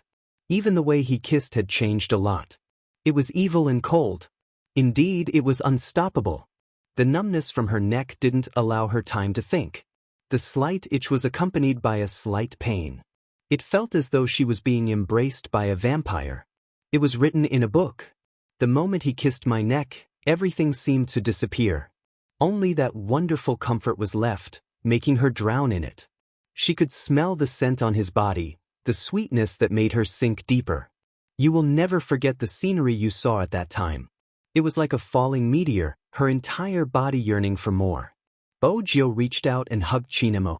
Her slender neck stretched out, like a pure maiden sacrificing herself to the devil. Chin Mo's gaze darkened, his thin lips inching closer. Just as he was about to take another step, He realized that her face was unusually red. Her body temperature was higher than his. And why was there a wound on her hand? It seemed to have been cut by a metal wire, and there was even blood. Had it been when she had gotten out of the car to look for oil? She was indeed an idiot. They had already reached this stage. She had actually driven all the way. Chin Mo couldn't describe his feelings. His pupils constricted slightly. There seemed to be something slowly overflowing from his chest. It was a little stuffy, but not completely stuffy. But it was very hot, as though it was coming from inside her body. Especially when her breathing was so close to him, including her heartbeat that wouldn't lie. All these things added together made it hard for him to continue his original actions. He wanted to play with her fiercely before leaving. After all, he didn't believe a single word that came out of her mouth. For example, her sugar daddy. Chin Mo's fingers brushed past her face, his voice low. Get up. Bo Jio's head was still heavy. She couldn't understand what he was saying. Was he angry? Why was there a smile on his lips, but there wasn't any warmth in his eyes? Chin Mo looked at her, bent down, and carried her horizontally. He strode into the bathroom and tore off her top in a few moves. It was too sudden. Bo Jio couldn't block in time. Under the light, it was an alluring expanse of snow white. Whether it was the collarbone or the shoulders, it was a symbol of a young girl's height. They were so beautiful that people couldn't take their eyes off them. Chin Mo's eyes dimmed slightly when he saw this scene. Even his fingers paused for a moment. He seemed to be enduring something. Swoosh. He pulled out a towel and wrapped her up. However, that person was still smiling. Brother Mo, what's wrong? Chin Mo tilted his head and pinched her chin. Don't you know you have a fever? Bo Jio paused, her expression a little dazed. Indeed, she hadn't noticed that her body temperature had risen. She muttered to herself, no wonder I started to feel dizzy. When Chin Mo heard her words, he didn't know why, but he suddenly couldn't maintain his current face. He had originally planned to use this appearance to get closer to her and achieve his goal.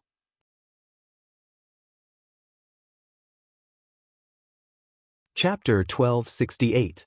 She was only concerned about the other person and didn't care about herself at all. Chin Mo didn't like her behavior, and even more so, he didn't like her affecting his emotions. Bo Jio glanced at him, suddenly understanding his actions. She reached out and hugged his waist, smiling faintly. Brother Mo, you're concerned about me. Chin Mo's gaze froze. He couldn't turn his head away and scoffed. He pinched her hair between his fingers and said flirtatiously, Aren't you my sugar daddy? Of course I have to care. Otherwise, who would give me money to spend? You seem rather familiar with your position. Bo Jio coughed as she spoke, the smile on her face never fading. Chin Mo frowned. What's wrong with your body? It wouldn't be like this if it was just a fever. Asthma. Bo Jio was indeed having trouble breathing.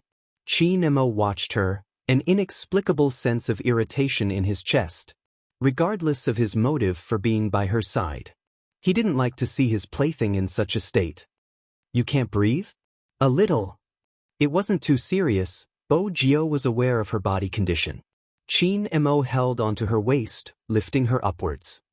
Let's change the way you breathe? W. Before Bo Jio could finish her sentence, he lowered his head and kissed her. The minty breath seemed to be able to lower her body temperature. The air in her mouth was so fresh it made her yearn for it.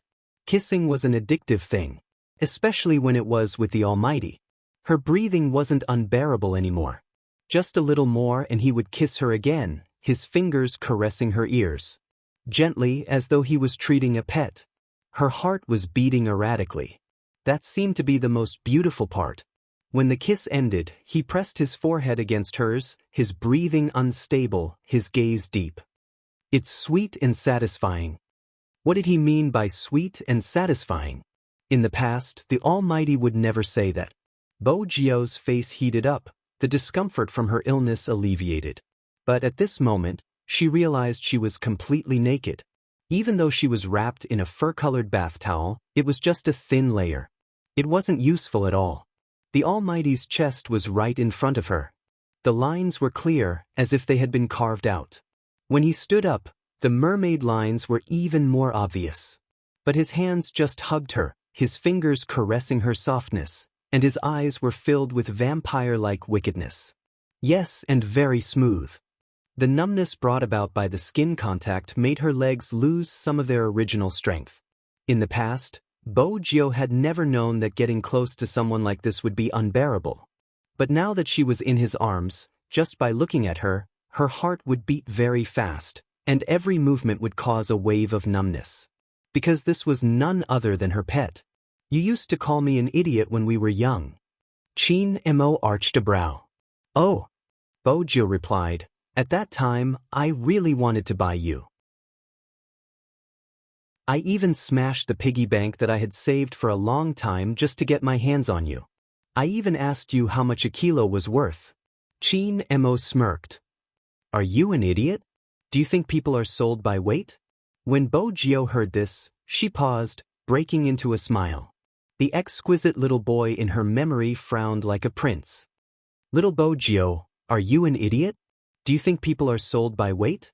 It was the same even if she had lost her memory. Chapter 1269. With that, Chin Mo's kiss landed on her neck again. Every kiss was slightly cold. Even after his body temperature had recovered, his skin was like a porcelain jade that melted in the touch. He pressed against her body without any distance, but he didn't take another step forward. The darkness in his eyes made him look more mischievous. Shall we sweat in another way? Bo Jio looked into his eyes, her consciousness fading. Her eyelashes trembled and the air she exhaled became hotter. Chin Mo's gaze deepened as he carried her. Wherever his fingers brushed past, Bo Jio couldn't help arching her back. It was as he had said, just to sweat. Hence, he didn't take any further actions. After making her blush, he would only chuckle in her ear and lick her lips lightly. Gradually, drowsiness overtook her. Bo Jio tilted her head and closed her eyes slowly. Chin Mo looked at the person who had fallen asleep in his arms, his gaze deepening. Forget it. He wasn't in a hurry to leave. It didn't matter where he went. He could leave when he was no longer interested. My sugar daddy, how long will you keep me interested?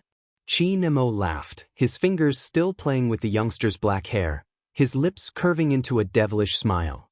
She wasn't without merits. At least this guy smelled good. The feeling in his arms was good too, her entire body was warm. It was completely different from the coldness on his body. Chin Mo raised a brow, placing his chin on the youngster's head.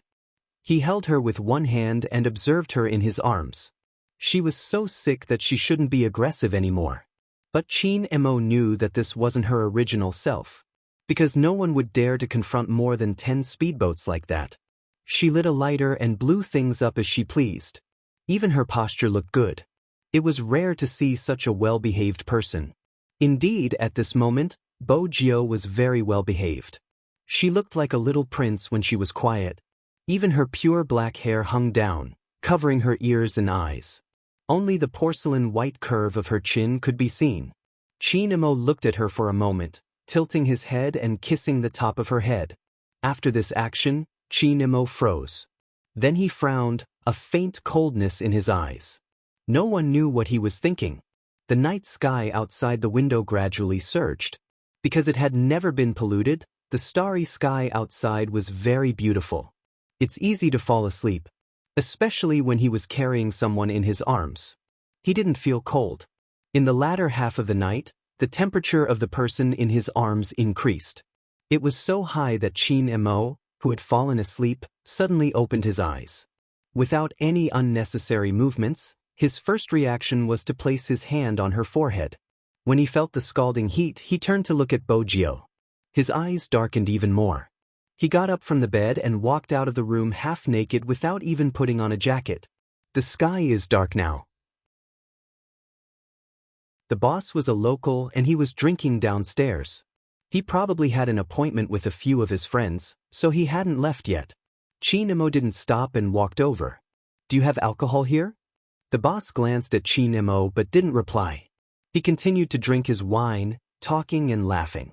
Just as he was about to lean forward and put a peanut in his mouth, there was a swoosh sound. A poker card stabbed into the back of his hand. Blood flowed out instantly. Even though it wasn't a lot, the boss's entire face changed from the pain. The person sitting opposite him stood up abruptly, probably wanting to hit Chin Mo's head. But the moment he raised the bottle, his wrist was grabbed. It was just a little force. Bang! He fell straight onto the ground. The expressions of the three people changed. Especially the boss. He looked at his hand, his gaze wavering. Chin Mo held onto the handle of the chair, his lips curling up slightly. His voice rang beside the boss's ear like an elegant devil. "Do you have alcohol here?" Yes. The boss held onto his hand. "I'll get it for you now." Chin Mo smiled in satisfaction. "Thank you." The boss trembled when he heard the two words. This man was really scary. Originally, the boss didn't take them seriously because they weren't locals. But now, he didn't dare to neglect them anymore. This devil-like man didn't look like the weak and frail person he had when he was leaning on the youngster. Even though he was smiling, it sent chills down one's spine. They subconsciously obeyed his orders. Besides the alcohol, Chin Mo also brought a basin of hot water upstairs. Before he left, he said, "There's someone up there who's sick. He needs to rest and recuperate, so it's better not to make any unnecessary movements." The boss was startled. He hurriedly replied, "Yes." The pain on the back of his hand made him lose all his temper. The only person who wasn't injured came over. "Who exactly is that person? He looks rather refined. How could he injure someone with poker cards? How would I know? If he knew, would he dare to be so reckless?" Chin Mo brought the basin of hot water into the room. The door was locked with a long leg. Indeed, even with his upper body bare, Chin Mo was different from others. The nobility around him didn't dissipate. But because of the difference in his eyes, there was a hint of darkness mixed in. He glanced at Bo Jio, who was lying on the bed. He took a towel, dipped it in the hot water, and placed it on her fair forehead. The thermometers here weren't clean. Even if the boss had one, Chin Mo didn't take it. For some reason, he had taken a candy from the snack counter at the front desk. At that time, he had been bored waiting for the hot water and had played with it in his hands. Now, he opened the packaging and used the end of the candy to touch the youngster's lips. Chin Mo didn't see any reaction from her. He leaned over and used his lips to pry open her lips. Then he pulled away, allowing her to bite the candy in his hands. She probably tasted the sweetness in her mouth. The youngster's thin lips moved. Her brows weren't frowning as badly as before. Chin Mo realized that he didn't like her unhappy expression. Since he had found a toy, the more exquisite it was, the better. Chin Mo reached out and took her hand. He dipped a cotton swab in alcohol and smeared it inch by inch on her joints. It wasn't just her hands, but her knees, her collarbone, her lower abdomen. Bo Jio, whose entire body was burning uncomfortably, couldn't sleep well. When she felt the comforting coolness, she couldn't help opening her eyes. The first thing she saw was the handsome and fair side profile under the light. His head was lowered, and she was the only one in his eyes. Coincidentally, it brushed against her long legs. It would have been better if she hadn't woken up. Once she woke up, all her senses returned. Waves of numbness and that pair of deep eyes. Her body seemed to have turned into a pool of water, scattering softly on the ground. Even her eyes were wet. Chin Mo looked at the youngster's flushed face and watery eyes. His hand paused. Maintaining that position, he leaned forward and planted a kiss on her collarbone. It was obviously different from before. His fingers were still in their original position. He slid down. The softness in his hand and the warmth of the jade on his body made his breathing unstable. But he still held it in. Even though it was a strange way of holding it in. But as a criminal psychologist, how could he lay his hands on his own toy? Since it was a toy, he could play with it or abandon it, but he couldn't do it to the end.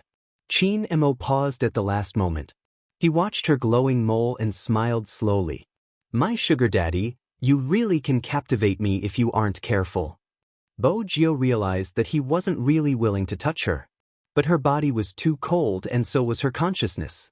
As she floated up and down, she closed her eyes again. After some time, she seemed to be pulled into someone's embrace.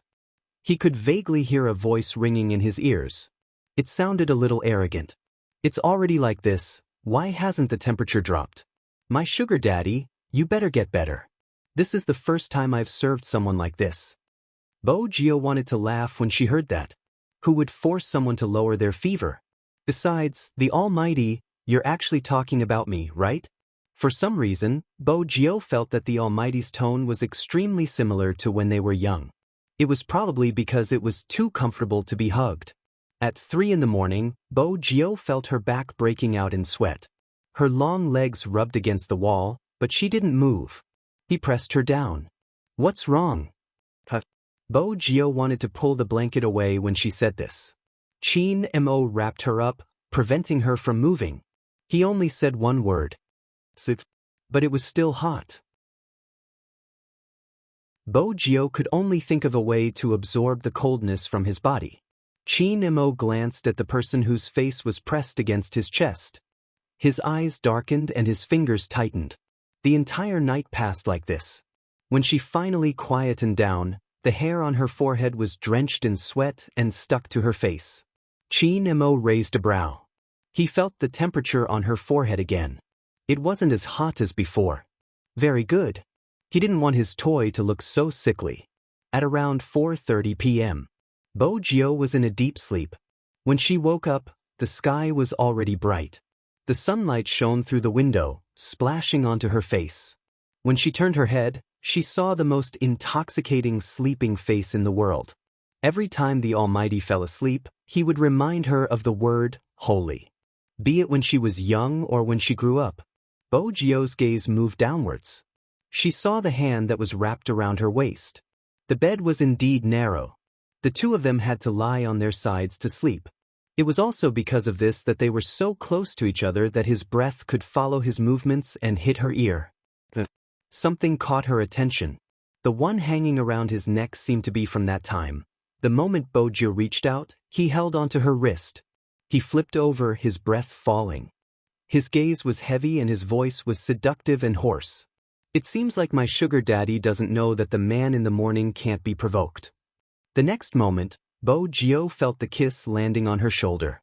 It was dense, with a slight bite. It made her heart beat faster. Even her mind was blank. The temperature in the room continued to rise. Until there was water on her body. That was when Bo Gio realized that he had carried her to the bathroom. He was still kissing her. He seemed to like her reaction. His thin lips were lifted. He allowed her to lean on him after she lost all her strength. Other than kissing, they didn't do anything else. But the numbness from his fingers made Bo Gio tremble slightly. But she didn't understand why he stopped. Especially after he held onto her waist forcefully, he bit her shoulder. Then, his breath faded and he pulled the towel over. Did we get along like this in the past? His black hair was still dripping. Drop by drop, it landed on her collarbone. Bo Gio was wrapped in the towel. She waited for the heat to dissipate. Chin Mo smiled, but his expression couldn't be seen. Is that so? Bo Gio felt that the Almighty shouldn't have such a reaction. Just as she was about to speak, he glanced up, a devilish glint in his eyes. So my sugar daddy likes this type. It's a pity your body doesn't allow it, otherwise. Chin Mo leaned forward, his teeth biting her ear. His breath was still hot, but there wasn't a hint of warmth in his eyes. You can do anything. Bo Gio remained silent. That was because there was a clear knock on the door. The soundproofing in such a place wasn't good. Even with 2 doors separating them, the sound could still be heard. It was the boss. Breakfast is ready. If the 2 guests are awake, please come to the door to get it. Bo Gio arched a brow. Breakfast is provided in such a place? It wasn't her first time staying in such an inn. It was good enough that there was hot water. Why was there breakfast now? And the boss was here to deliver it? The naive Gio wouldn't have guessed that the boss had been frightened by the Almighty last night. Breakfast aside, the Manchu Han Imperial feast would probably be brought over. I'll go get it. Swoosh. Chin Mo opened the bathroom door, tossing 2 sets of clothes in before putting on a pair of black trousers. He looked especially handsome when he did all of this. Clean and cold. Compared to the Chin Mo of the past, he was indeed different. The moment he opened the door, the boss froze. The owner outside the door suddenly stiffened, and the hand holding the wooden plate trembled. The boss admitted that he had never seen such a handsome man, especially when his black hair was dripping with water. But that was why he resembled the devil in the comics. Especially his gaze, it was so cold it sent chills down her spine. The man seemed to be in a bad mood. It couldn't be. Could it be that he was stabbed again like last night? You can leave now. When there weren't any toys around, Chin-emo didn't care about his murderous aura. The boss trembled. Without another word, he passed the tray to the man and fled the scene.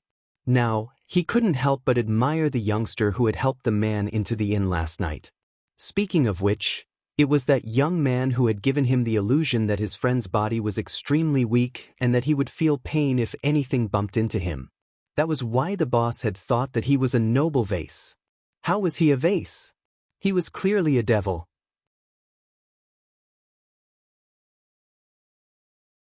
Chapter 1270. The breakfast was surprisingly sumptuous. The bread, fruits, and milk were all fresh. Bo Jio held onto the milk, watching the Almighty sitting in front of her. The conditions here didn't allow for a European-style dining table. It was just that the sunlight was too good. Even though one of them was standing and the other was sitting, the corners of their mouths were filled with sweetness as they ate. It was a simple life. It was probably because no one knew them here. Hence, there wasn't a need to disguise. It was the most natural state. Chin-emo leaned against the wall with his upper body bare. He stood casually, but because of his long legs, he looked extremely handsome. Coupled with his noble aura, it was a pleasure to look at him. Just looking at it was a pleasure. He tore open the bread, dipped it in jam, and fed it to a certain someone. A certain someone found it delicious. That was when he tried it. Bo Jio didn't seem to realize that she had become the Almighty's lab rat. She ate the bread in big mouthfuls, her cheeks puffed up. Eating was the happiest thing in the world. Chin-emo realized that no matter what this fellow fed her, she would find it delicious. Even Chin-emo didn't notice the smile on his face. Chin-emo, who had an average appetite, ate quite a bit. He found one of the benefits of this toy: it was easy to eat. With this eating method, the two of them finished their breakfast in 2 to 3 bites. After she finished the milk, she casually picked up the hairdryer and reached out to press down on the Almighty, who was about to stand up. Chin-emo arched a brow. Before he could say anything, he felt the hot air above his head. In addition, the youngster's fingers were fiddling with his hair. He didn't need to think to know what she was doing. He leaned against the wall, his line of sight able to see the loose sweater she was wearing. The fresh scent of a shower was even more obvious with the blowing of the hairdryer. He wasn't sure if it was because the sunlight was too good or because the strength was too moderate. When she moved her wrist, Chin-emo didn't push her away. A glint flashed past his eyes. Bo Jio wore a mischievous expression. It wasn't easy to see the Almighty being so obedient. Chin-emo wasn't suited for someone to rub his hair. He frowned, tilting his handsome face away. "Don't hide." Bo Jio pressed it back down and smiled. "You used to love me drying your hair. You would run over every time you washed your hair." Hearing this, Chin-emo's eyes darkened. He wasn't happy, but he didn't show any signs of anger. However, he didn't like to hear her talk about the past. That would make him feel like he had no sense of existence now. Next, Chin-emo moved. He reached out and pulled her hand over, planting a kiss on her fingertips. Just like that, they seemed to be touching. His entire body was bewitching. "My sugar daddy is really capable." With that, Chin-emo stood up, grabbed the blowtorch, and threw it into the bathroom. He didn't seem to care if it was damaged. "It's getting late, let's not waste time on such trivial matters. I'm curious about what kind of person I was in the past. If I go to a place I'm familiar with, I should be able to regain some of my memories. I'm very interested in the Jiang city you mentioned." Bo Jio noticed the coldness in his eyes, but he didn't seem to be fazed by it. To be exact, he was very interested in how they used to interact in the past. Chin-emo's eyes turned red, carrying a hint of danger.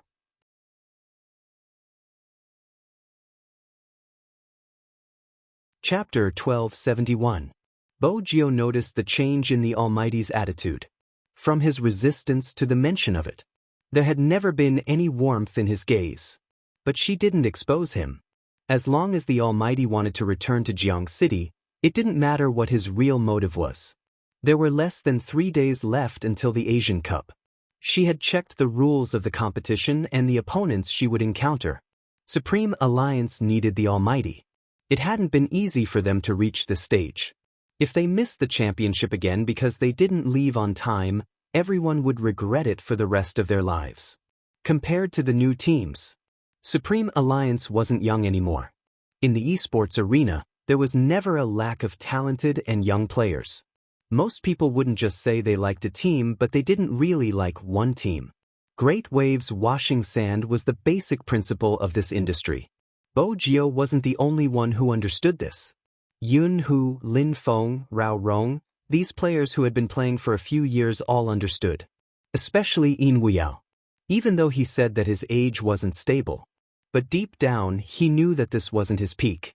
After this battle, whether or not they could wait another year and continue on this path was unknown to everyone. They couldn't compare to the new teams. Those youngsters were still young and had unlimited possibilities. Hence, Bo Jio tried her best to bring the Almighty back to Jiang City. She knew that was what he wanted, even if he had forgotten about it. Actually, it didn't matter. She was helping him remember it. Compared to the ungoverned area, the bustling Jiang City had already started to advertise for the upcoming Asian Cup. Regardless of whether it was online or offline, anyone who played games knew that this year's Asian Cup would be held in Jiang City. The lights in the Qin Group's club were lit throughout the night. Yao Yao seemed to be living in the internet cafe. There was basically someone delivering food in the internet cafe. A set meal of rice with meat and vegetables for 10 yuan. There were many varieties such as shredded pork with chili sauce, shredded pork with garlic sauce, and stir-fry. At noon, there weren't many people. In the evening, almost all the people who came to stay overnight would order a serving at around 12 o'clock. In the past, Shui Yao Yao had never eaten dinner because she was on a diet. Now, to familiarize herself with the battlefield, she would play games twice as often as before. When they were hungry, they would ask the people in the internet cafe for a portion. Now, Shui Yao Yao had gained some fame. She also had fans on the internet. Yin Wuyao had specially prepared a hat for her. Feng Shang was sitting next to her, wearing the same baseball cap. Coco also wanted to come over for a free meal. Facing the mirror, he began to arm himself. After she was armed, she crept downstairs and silently walked past a dozen female fans waiting downstairs. She smiled so much that her eyes were curved. She took out her phone and sent a voice message to Yin Wuyao. "Uncle, I'm telling you, I was very successful this time. No one recognized me. Wait for me, I'll be there in a while." Yin Wuyao had a cigarette in his mouth. After listening to the voice message, he lifted his head slightly and didn't reply. No matter how Coco armed himself, he would be recognized. Unfortunately, Coco wasn't aware of this problem. He was very excited and looked like a cat-like teenager. Even his eyes were covered, but he had a pair of furry ears on his head. After all, Christmas was coming. As a typical otaku, Coco was very curious about everything. He had used 20 minutes to shake off his assistant. He had even used the excuse of a cold to trick him into buying medicine for him so that he could go to the internet cafe at night. Coco rarely went out alone. He was a young master from abroad and he was an esports celebrity that Supreme Alliance had specially groomed. Hence, his trips were destined to be different from others. Every time he went out, he would be followed by a nanny car. This wasn't an exaggeration. His fans were young, but they were very loyal. They would often wait downstairs and sometimes at the airport, although it wasn't on a large scale. But it was undeniable that it wasn't easy for Coco to go out. This time, Coco thought that he had finally shaken off his assistant and wanted to try taking the subway alone. He didn't know that his sneaky behavior had been captured by the people behind him. There were 3 girls covering their mouths and whispering, "Coco is so cute." He thought we couldn't tell who he was. He's so cute. Since someone had taken a photo, someone would definitely post it online. When Coco bought the subway card with his mask on, his eyes were very serious as he asked the ticket seller, "Do you know me?" Then he successfully got a subtle look from the ticket seller, asking him if he had some kind of mental illness. Coco wasn't angry. Instead, he was very satisfied. Look, everything was fine. He could go out by himself. However, the next second, his phone rang. His phone rang. It was Feng Yi. Coco was shocked. He looked around before picking up the call, pretending to be calm. Hello, what's up? I'm playing games to train my hand speed. If there's nothing important, I'll hang up first. Playing games? Training your hand speed? Feng Yi laughed. Why don't you explain to me how you train your hand speed by playing games in the subway? Coco froze. He told himself that Fox Feng couldn't possibly know where he was. He must be trying to bomb him. Cough, what are you saying? I can't hear you. The game is dying. Feng Yi heard this and placed his pen down slowly. He looked at the tablet that the assistant brought over. The photo on it was very eye-catching. The cat ears on your head look good. *CK. Coco took off his mask and was a little annoyed. How did you know? Feng Yi gestured to the assistant before saying, It's all thanks to your huge number of fans. There should be a few behind you now and there will be more in the future. It's best that you leave before anyone can react. As for the place you want to go to, do you want to cause the internet cafe to close down?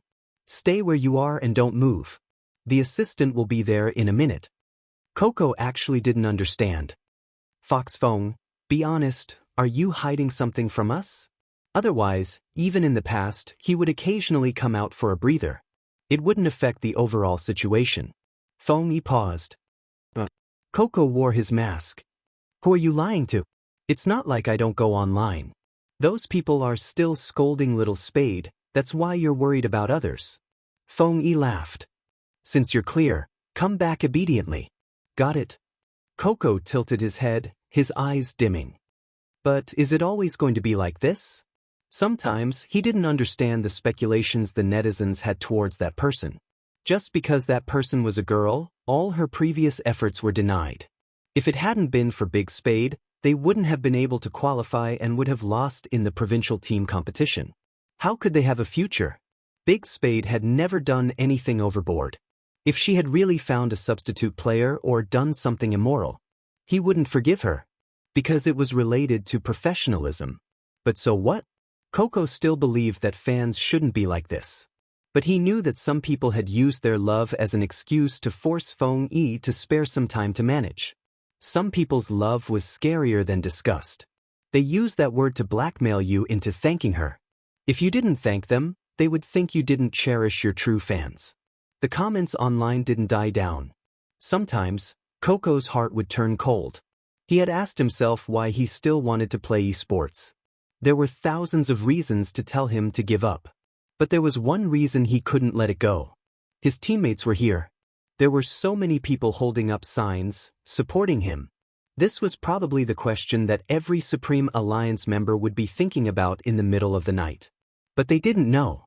The matter online was one thing. What truly made Feng Yi feel helpless was that he had used his family's connections to obtain accurate information from the compound. Qin Mo was missing, and the higher-ups were trying to find him. There wasn't any specific content and the person who said it wasn't clear, because anything related to Qin Mo was too confidential.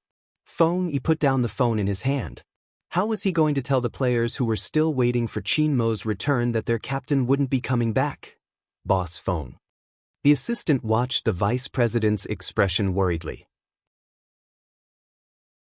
She had been in the club for so long but had never seen Feng Yi like this. Regardless of the time, he would never let people think Supreme Alliance was in danger. Even after the competition ended, he still had a fox-like smile on his face, moving freely in and out of the mall. But this time, he took off his glasses, probably because he was too tired, even his voice was a little hoarse. Go and write the press release. Are we really going to do that? The assistant couldn't help but ask. Is there a possibility of a turnaround?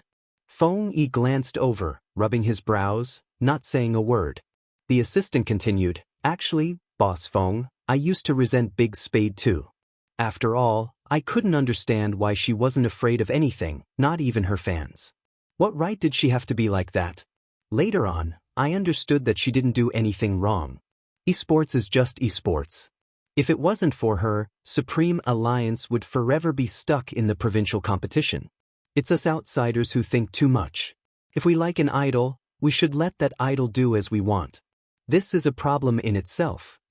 Feng Yi tilted his head, lighting a cigarette. It's too late. After going through that kind of thing, no one would come back. Many people said that the fans would be bitterly disappointed. Perhaps they didn't know. As an idol, they would be bitterly disappointed. But at this moment, a video suddenly appeared on Weibo. The media was shocked at the number of reposts. How could it be so high? It was about to become a hot topic. Feng Yi was still thinking about how to get Coco out of the whirlpool of public opinion without being used by others. He didn't notice the commotion on the internet. It was someone from the publicity department. He pushed open the meeting room door, panting heavily as he looked at Feng Yi. Boss Feng, Weibo, Weibo. Feng Yi's face changed, thinking that something had happened on Weibo. Everyone knew that Supreme Alliance was on the verge of collapse. Ever since the news of Spade Z being a girl was exposed, the internet hadn't calmed down. If it happened again, even Feng Yi wasn't sure if they would lose the Asian Cup before the competition even started. Boss Feng here? The person in charge of the operations took a laptop, clicking on one of the Weibo posts. The post was written like this. Do you still remember the brothers who used to play together in the dormitory? Do you still remember the crystal that you pushed away together? Do you still remember the days when you turned around and clapped with that person, shouting, "Double kill," instant noodles flying everywhere? Do you still remember the team that you loved the most, Supreme Alliance? After the two words Supreme Alliance landed, it was a video. The video was like a micro-movie, but it was as though it was happening right beside them. The first scene of the video was of a teacher teaching ABCD on the stage. The second scene was of a computer programmer. The camera slid over to the hero icon on his computer screen. He was working overtime late at night, staring at the icon for a long time without opening it. The third scene was of a driver, his body leaning back, waiting for the traffic light. He heard a middle school student beside him talking. Did you know that this year's Asian Cup will be held in Jiang City? Supreme Alliance will be competing. The driver's fingers paused, only starting the car after 3 seconds. The fourth scene was of a person working on a video, but he couldn't do it well. He was obviously being scolded, turning his head to smoke. Brotherly, buy me a bottle of water. Someone ordered him. He didn't move. The person saw him looking at his computer, arching a brow. Brotherly, do you know how to play games? Nope. However, the next moment he lifted his head to see a video. Almost at the same time, the other three were watching the video from different places. It was a video of Supreme Alliance competing in the National League. 11 of them, lined up, their uniforms fluttering in the wind. When you dream in the middle of the night, do you still remember the path you took when you were young, the people you loved, the games you played? In 2018, we will wait for you here, Supreme Alliance. In that instant, the gazes of the four of them changed. The scene returned to a year ago, when they were sitting in the dormitory, each of them wearing headphones, throwing peanuts at each other. Buses, high-speed trains, taxis. The background music started. It was the song Spade Z had hummed during the filming of the variety show. You and I come from small villages in Hubei, Sichuan, Guangxi, Ningxia, Hunan, Shandong, Guizhou, and Yunnan. We once swore to be great people, but one day in Beijing, Shanghai, Guangzhou, Shenzhen, we suddenly woke up in the middle of the night, as though we were woken up by fate. It said that we can't live like this. It said that we can't live like this for the rest of our lives. Swoosh. The scene changed. The four of them gathered in Jiang City. After hugging, they sat in the internet cafe, just like in school. They wore their headphones and the special effects of burning blood started playing. We're here, the real Supreme Alliance, where are you? The real Supreme Alliance? Feng Yi paused. Even the people from the publicity department had tears in their eyes as they watched from behind.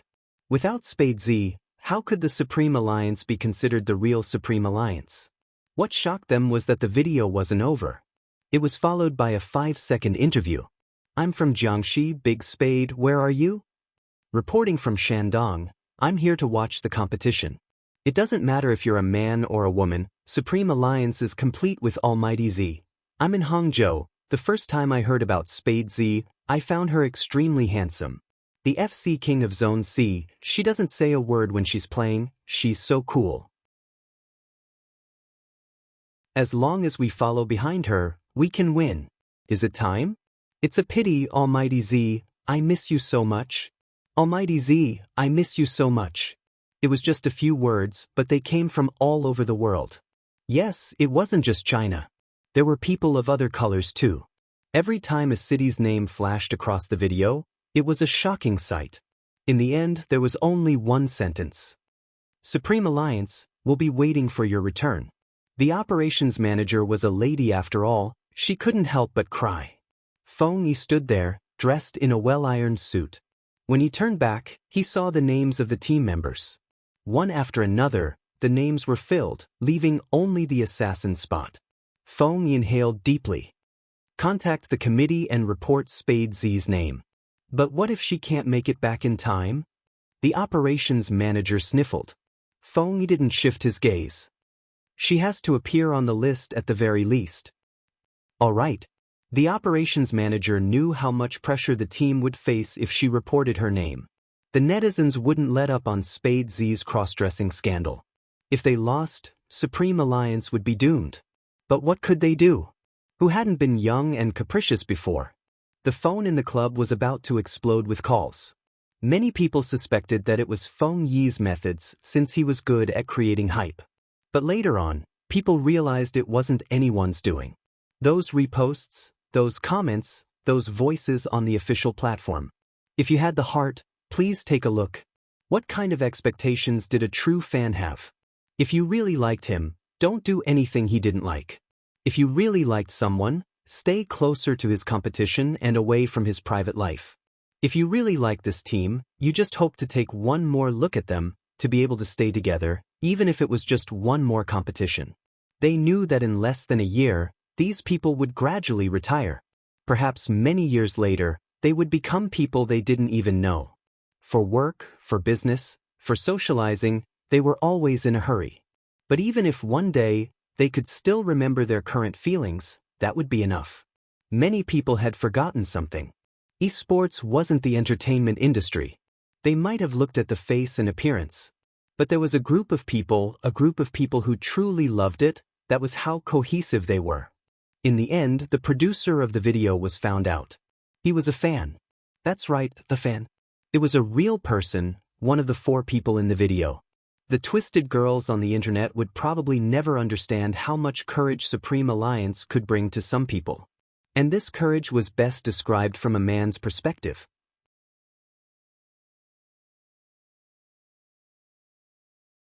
Chapter 1272. Have you ever felt that way? His throat tightened, not because he was upset but because he was touched.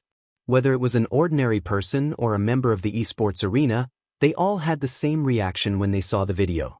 Lin Feng wore a sweater, standing in front of a store, watching the video on the screen, a cup of coffee in his hand. If little Spade knew there were so many people waiting for her, I wonder if she would come back. Yun, who stood behind him, both hands in the pockets of his trench coat, glancing over. Lin Feng frowned, muttering, I wonder where that fellow went, I can't contact him at all. Compared to Lin Feng, Yun, who had always thought deeper. In his heart, the youngster wasn't simple. Since he couldn't contact him, there must be something else. It's 5, if we don't leave now, there will be many people in the supermarket. That was right.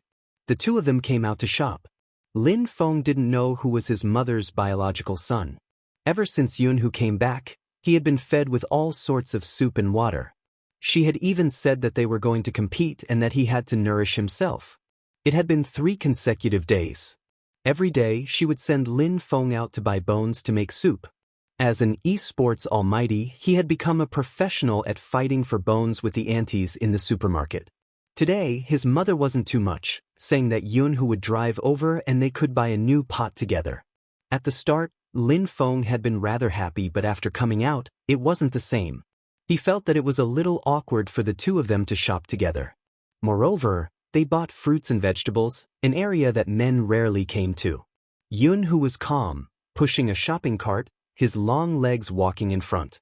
He wore a beige double-breasted trench coat, making him look gentler than usual. Lin Feng was afraid someone would recognize them and take photos of them together, hence, he wore a pure black mask. The mask was huge, but it didn't have the effect of keeping a low profile. Both of their figures and aura were there, even without their faces. They looked like they were in middle school. Walking in the fruits and vegetables area was indeed a little eye-catching. How could someone so handsome come to such an area? There were already a few girls who couldn't help looking over. Lin Feng still had the burden of being an idol. He rushed Yunhu as he walked. "Hurry up." "All right." Yunhu agreed, but his movements were still slow. He walked to Lin Feng's side and turned his body slightly. "Do you want potatoes?" Lin Feng nodded his head, his eyes darting back and forth. Who cares what it is? Leaving as soon as possible after buying it is the right thing to do. Yunhu glanced at him before glancing at the girls not far away. He turned his head and casually placed the packaged potatoes on Lin Feng's face. "Weigh them." "Ah? Oh, weigh me, weigh me."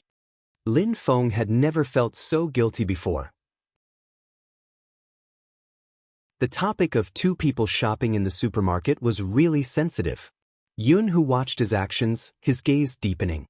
When he returned, he lowered his head and asked, "Do you want some oranges?" Lin Feng also realized that this kind of whispering was too intimate.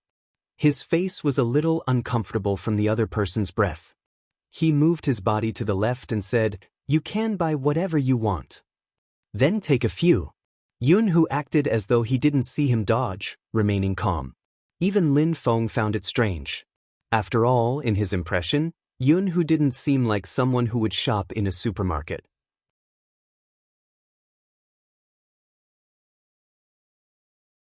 Chapter 1273. Yunhu was indeed different now. If it was in the past, he would still be worried about whether he should turn Lin Feng gay. Ever since he had left and this guy had cried, he didn't have to worry anymore.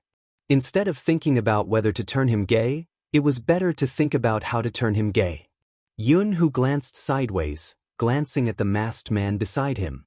Since they had already come this far, he couldn't retreat to the position of a good brother. He might as well take the initiative. Lin Feng didn't know what Yunhu was thinking. He glanced at the things in the cart. "We're almost done. Shall we go?" "Let's go to the snacks area." Yunhu was pushing the shopping cart. Their movements were completely under his control. Lin Feng glanced at the girls again. "Didn't you never eat snacks?" "My taste has changed recently," Yunhu replied casually. "This is your favorite brand of chips, right? What flavor is good?" When Lin Feng turned his head again, he saw Yunhu holding the snacks he usually ate. Barbecue flavor. Since he had already taken it, he might as well take a few more bags. Lin Feng thought about it and reached out his hand. Just then, he heard the sound of a phone photo. It was the two girls from before. Lin Feng's movements froze mainly because of his posture. Yunhu stood motionless in front of the snacks rack. Lin Feng reached out his hand to support his back. He looked as though he was about to push him against the wall. This was a huge misunderstanding. Lin Feng turned, wanting to chase after them and get the girl to delete the photo. Yunhu grabbed his wrist, his voice calm. "You want everyone here to know that you are Lin Feng. They probably just took a photo casually. They don't know who you and I are." When Lin Feng heard this, he glanced over again. The two girls didn't ask for their autographs and didn't continue taking photos. They seemed to have taken the photo because they saw the two of them shopping in the supermarket. The girls also realized that their actions just now were probably not very polite. When they saw the handsome man wearing a mask looking at them, they were startled. They decided to walk over and admit their mistake.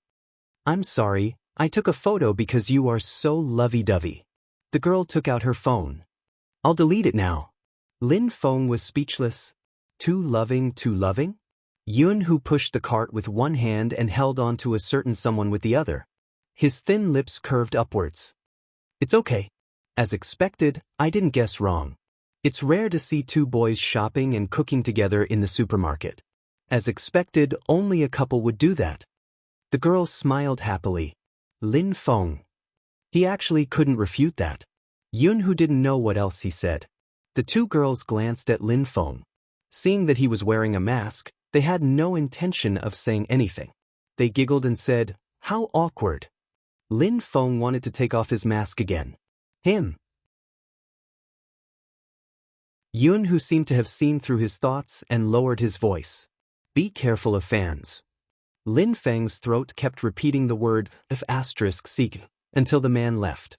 Actually, he knew that he couldn't blame the two girls. The Empress Dowager was the real culprit. Why didn't she consider that two boys would be awkward when shopping in the supermarket? And why do you buy so many things? Yun, who didn't have any intention of leaving.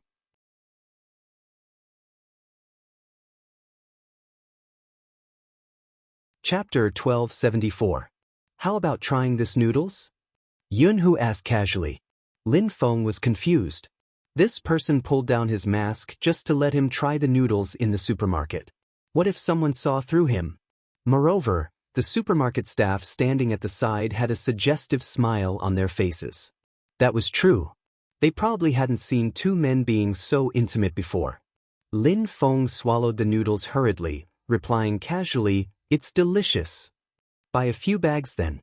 It can be a midnight snack at the club." Yun, whose actions were natural. There was nothing wrong with it. Lin Feng's face was still hot. The warmth made him want to leave quickly. "Let's go once you're done." If they stayed any longer, they would probably become a couple in the eyes of others. Who had a boyfriend? Even though his phone hadn't been ringing for the past 2 days. It was probably because the training mission was too heavy and he didn't have time to contact him. But if the two of them were really recognized and someone exaggerated something, maybe Hu Zi's boyfriend would misunderstand.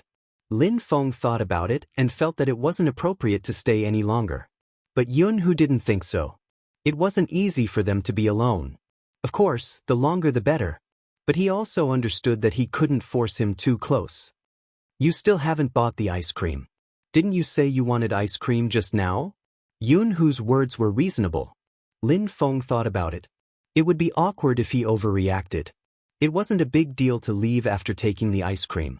But when he opened the freezer and picked an ice cream, the man bent down and picked an ice cream across him. "Is this a new product from China?" Lin Feng replied, his mind drifting. He tried his best to avoid contact. He was a man. Why was he so repressed recently? "What flavors do you have?" Yun, who asked.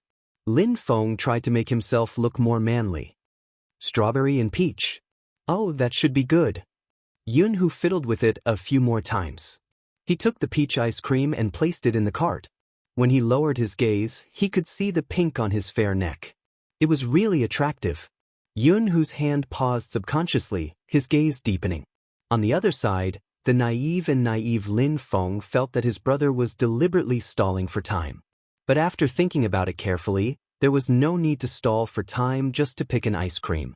After denying his thoughts, he watched as Yun, who went to the other fridge to get the yogurt. He couldn't help but heave a sigh of relief. He leaned over and took all the ice cream he liked and placed them all in the cart. "Are you done?" Yun, who walked back and glanced at Lin Feng. As expected, he couldn't be too strict with this guy. Lin Feng nodded. "I'll queue up." "All right." Finally, he could leave.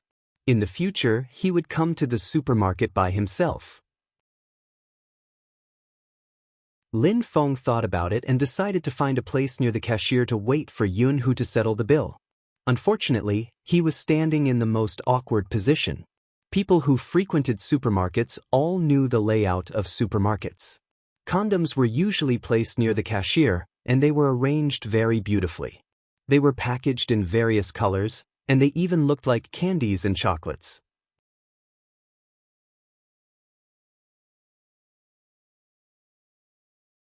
Chapter 1275.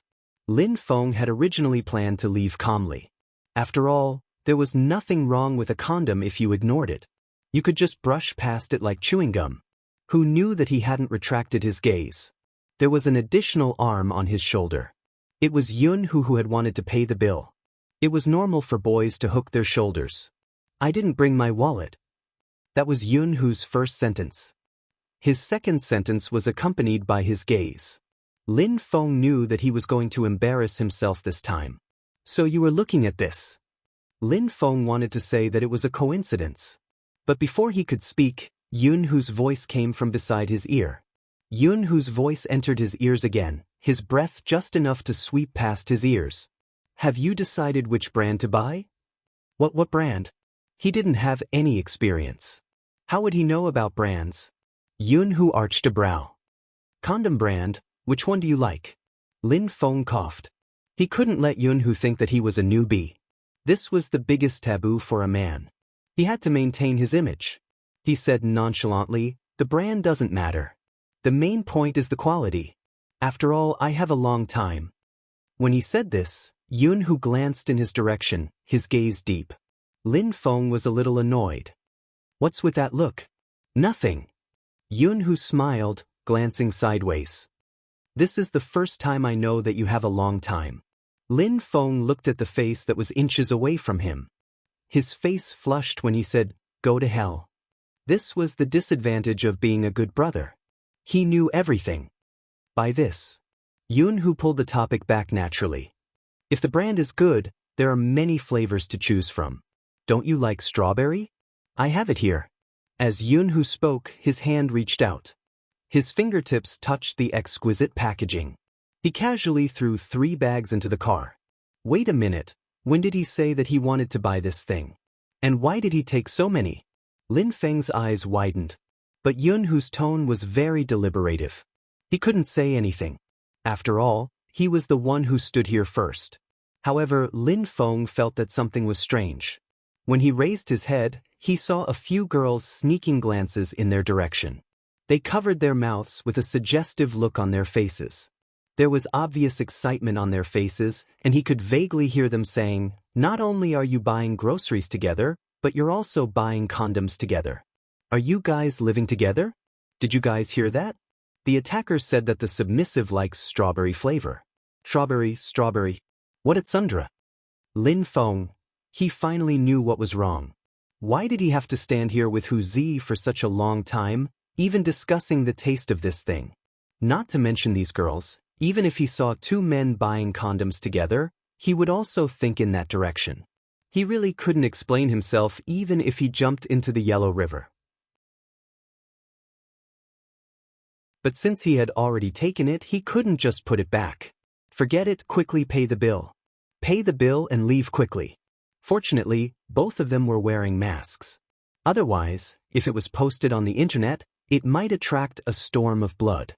After knowing that Yoon-hoo didn't bring his wallet, Lin Feng went to queue up. When he was paying the bill, he watched as the cashier swept a glance at the item. Lin Feng's gaze was clearly wavering.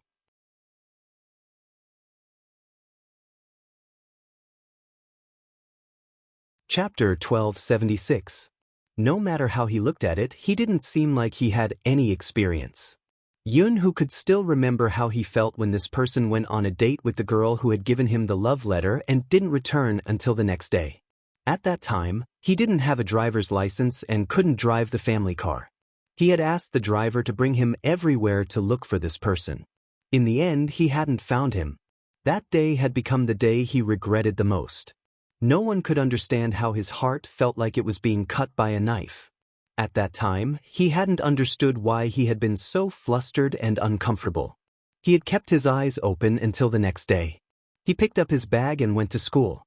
When he saw that person chatting happily in class, someone asked him what he had done with the class bell next door. He grabbed a book and threw it over, scolding jokingly, "Don't ask, I have a temper too." Only he could see that person's face was a little red when he said this. That day, he hadn't spoken to him. He had been afraid that he would explode the moment he spoke. Yet, he had said in front of him that girls were different from boys. They were like cotton, very soft. That was one of the few times he had a cold war with him. He didn't want to hear it. He didn't want to hear him describe that night. For a whole month, he hadn't spoken to him. At the same time, he understood what jealousy was. Because he was so jealous, he had subconsciously looked at that girl. Until that girl had asked if she wanted to do her homework at the coffee shop with a red face. Yoon-hoo had agreed with a faint smile. Yes, he wanted to let him know that some people weren't worthy of his constant attention. Very quickly, he had been punched by him. It was so heavy that even now, when he thought about it, he still asked himself what exactly he had wanted to do. Perhaps he had been too jealous, jealous that that girl could have him for a night. But he hadn't gotten anything, even though they had been so close. Looking at it now, according to a certain someone's personality, perhaps nothing had happened that day. After all, as a certain someone had said, he had been through hundreds of battles. So how could he explain his current expression? Yun, who glanced at Lin Feng's face, watching as he uncomfortably placed the 3 bags into the plastic bag. He was only wearing a thick black sweater, but he was more handsome than everyone else. He even gave off a carefree vibe. But Yun, who knew this person's state better than anyone else. He had no experience. Yun, whose lips curved into a smile when he thought about it. Lin Feng was still grumbling that he would never come to the supermarket together again. He was really unlucky. Being naive, he didn't notice that his words had been seen through. The car was on the ground. It was dark black and not eye-catching at all. But those who were familiar with cars knew that ordinary families couldn't afford to use a Cayenne as a means of transportation. Lin Feng was already used to it. After all, he knew how the Yun family was like. Yun, who tilted his head and spoke on WeChat. The person who sent the message was none other than Mother Lin. Yeah, Lin Feng and I finished shopping and we're just about to head back. I think there will be a little traffic jam at this time. After reporting the progress, Yun, who placed his phone at the side. After glancing at Lin Feng, he suddenly leaned forward. Lin Feng was still holding something in his hands. What are you doing? Fasten your seatbelt. Yun, whose attitude was natural. Lin Feng was extremely uncomfortable. He was too close. I'll fasten it myself. Yun, who didn't force him. After retracting his hand, he asked casually, who are you going to use those things with? Don't you have a girlfriend yet? Lin Feng choked and laughed dryly. Who said I don't have one? Why? Are you pretending to have one? Yun, who turned the steering wheel with one hand and smiled. When we just left, you told Auntie Lin to prepare for the competition seriously and not consider personal matters. Did you forget it so quickly? When Lin Feng heard this, he knew he couldn't fool him anymore. He tilted his head and lit a cigarette. He was really rascally. Can I keep it for storage? Of course. Yun, who took the opportunity to light a cigarette while waiting for the red light. His gaze deepened. It's convenient. Convenient? What was convenient? Lin Feng was puzzled by what he heard. He felt that Yun, who was hinting at something. There's no need for me to buy it. Yun, who blew out a smoke ring. He seemed to be very close to him. Lin Feng completely misunderstood Yun, who. He thought about his boyfriend. If you need it, you can take it away now. Yun, who glanced at him. Do you want to use it now? No. Lin Feng flicked the cigarette ash. He hadn't expected to encounter such a situation and ask him for such things. Yun, who replied slowly, then I don't need it now. Lin Feng didn't know what to say. If something really happened between him and his boyfriend one day, it was best not to let him know. He felt a tightness in his chest. It should be better to smoke. That was what Lin Feng thought. Yun, who also realized that this person probably didn't understand what he meant. But it didn't matter. When the competition ended, he would have a good talk with him. There was indeed a traffic jam. When they reached home, Lin Feng returned to his usual young master manner and placed the plastic bag on the sofa. I'm exhausted. I told Empress Dowager, can you go shopping yourself in the future? I can't. Mother Lin was beautiful. Have you seen any beauty go shopping in the market? I just did my nails, what if I spoil them again? Look at Lin Hu and look at you, both of you are going shopping. Lin Feng. Really, he definitely wasn't related. Let me see what you bought. Mother Lin said as she flipped through the bags. Lin Feng leaped up instantly and pulled the bags towards the river. Mother Lin was confused. Son. Cough. Lin Feng cleared his throat. Yun, who said that his throat is sore. Go make some pear soup for him first, we'll look at the vegetables later. If he flipped through the bags, he would be dead. You little rascal, you are quite caring. Mother Lin nodded and went to make the pear soup happily. Lin Feng felt that it was a false alarm. He hurriedly took out the 3 bags and stuffed them into his trouser pocket before heaving a sigh of relief. Yun-hoo, who was sitting beside him, looked at him with a smile as though it was nothing and as though he was making a fuss out of nothing. That was true. He was inexperienced. Yun-hoo had a boyfriend, so he couldn't compare. Lin Feng felt that the things in his trouser pocket were getting more and more uncomfortable. He decided to find a place to throw them away. The moment he entered his room, someone followed behind him. The door was pushed open and he didn't stop his actions. Everything had probably been seen, so there was nothing to hide. Lin Feng stuffed his hands into his trouser pocket and met Yun-hoo's eyes. They seemed a little indifferent and deep. A ray of light flashed past as though he was hurt by something.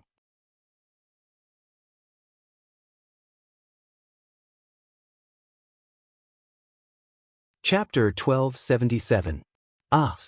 Lin Feng grabbed his hair. I didn't think I could use it and it would be awkward if my mom saw it. I might as well throw it away. Yun-hoo's gaze landed on his face. Didn't I ask you to keep it? Lin Feng couldn't control himself. Can't you buy it when you want to use it with your boyfriend? Why do you want me to keep it for you? Yun-hoo looked at him, his voice slow. What boyfriend? Are you trying to provoke me? Lin Feng reached out and pulled the man's collar up. What boyfriend are you talking about?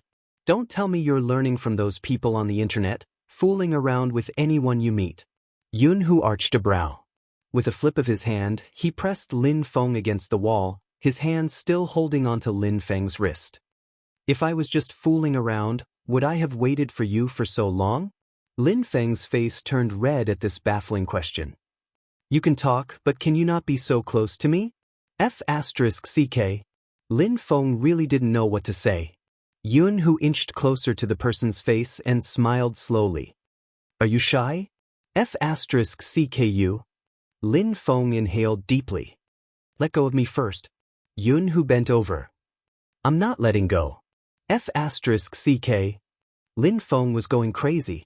Yun-hoo felt that it wasn't bad, especially when he saw the flush on his face.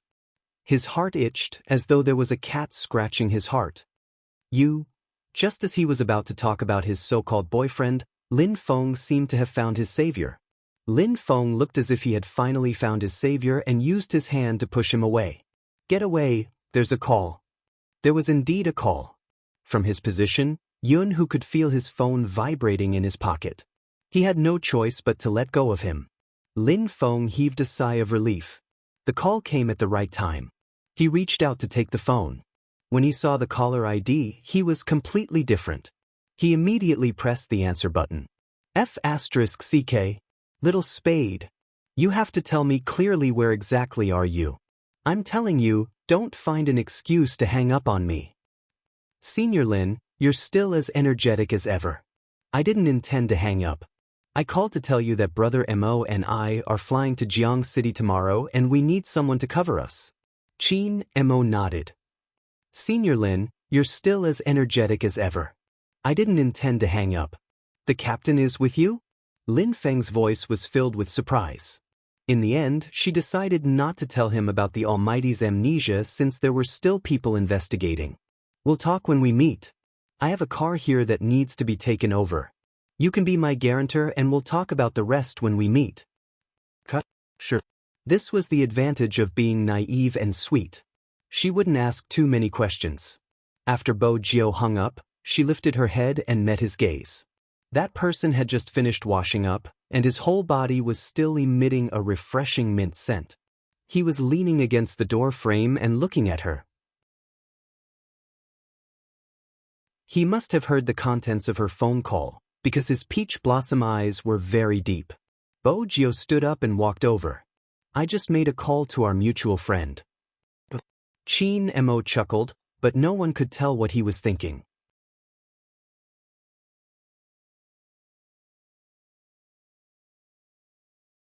Chapter 1278. Bo Jio wasn't wrong. Indeed, Chin Mo wasn't interested in anyone else other than his prey. Especially when he knew she still had friends. In his heart, his prey only had to look at him. How could there be a friend? Chin Mo smiled, but there wasn't a hint of warmth in his eyes. But at this moment he wouldn't allow himself to show it. He hadn't forgotten his persona. He had to be gentle at all times. Shall we go downstairs? Chinamo asked, reaching for his coat. Bo Jio watched his tall and slender back view, unable to read his thoughts. But she understood that people who had lost their memories tended to distance themselves from others. But the Almighty was different. He seemed to believe everything that she said. They didn't bring any luggage. In such a lawless area, identification wasn't required and they could check in immediately. Hence, it was easy to leave the hotel. After a night's sleep, the Almighty seemed to have recovered completely. It didn't look like he had had a fever the night before. Bo Jio was the same. It wasn't because of her healing abilities, but after thinking about it, the things the Almighty had done last night were enough to make a person sweat until their fever subsided. Boss, do you have petrol here? Bo Jio decided to stock up on petrol for little Blackie before leaving. Unexpectedly, the boss's expression changed when he saw them, turning into a servant that answered every question. Petrol? I have a freshly filled car here. If you need it, I'll get it right away. As the owner spoke, when he passed by the Almighty, he revealed a flattering smile. Bo Jio arched a brow. The boss hadn't been this way when they had checked in last night. Why was it so different this morning? Seeing the Almighty was like a mouse seeing a cat. No, it was even scarier than seeing a cat. Brother Mo, you came down yesterday? That was her first reaction. Chinamo didn't deny it, a warm smile on his face. I informed the boss when I asked for the petrol. Bo Jio was suspicious. Just a greeting? It seems like Sugar Daddy doesn't trust me. Chinamo replied nonchalantly, I thought you would believe anything I say. Aren't you my lover? Bo Jio couldn't stand the way the Almighty was talking to her. Even though his attitude was casual, she started to reflect on herself. Of course I trust you. Chinamo lowered his gaze. Bo Jio couldn't help but lean over and kiss him. I'll believe everything you say. Chinamo chuckled.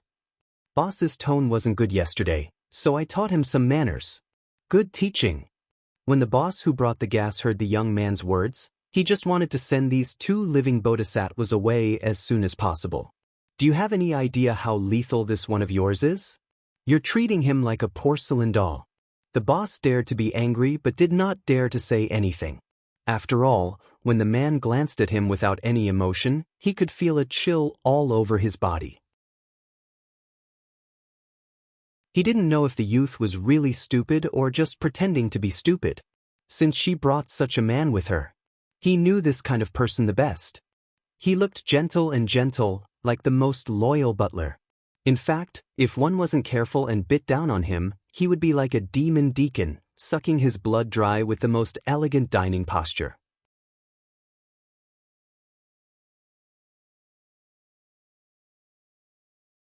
Chapter 1279.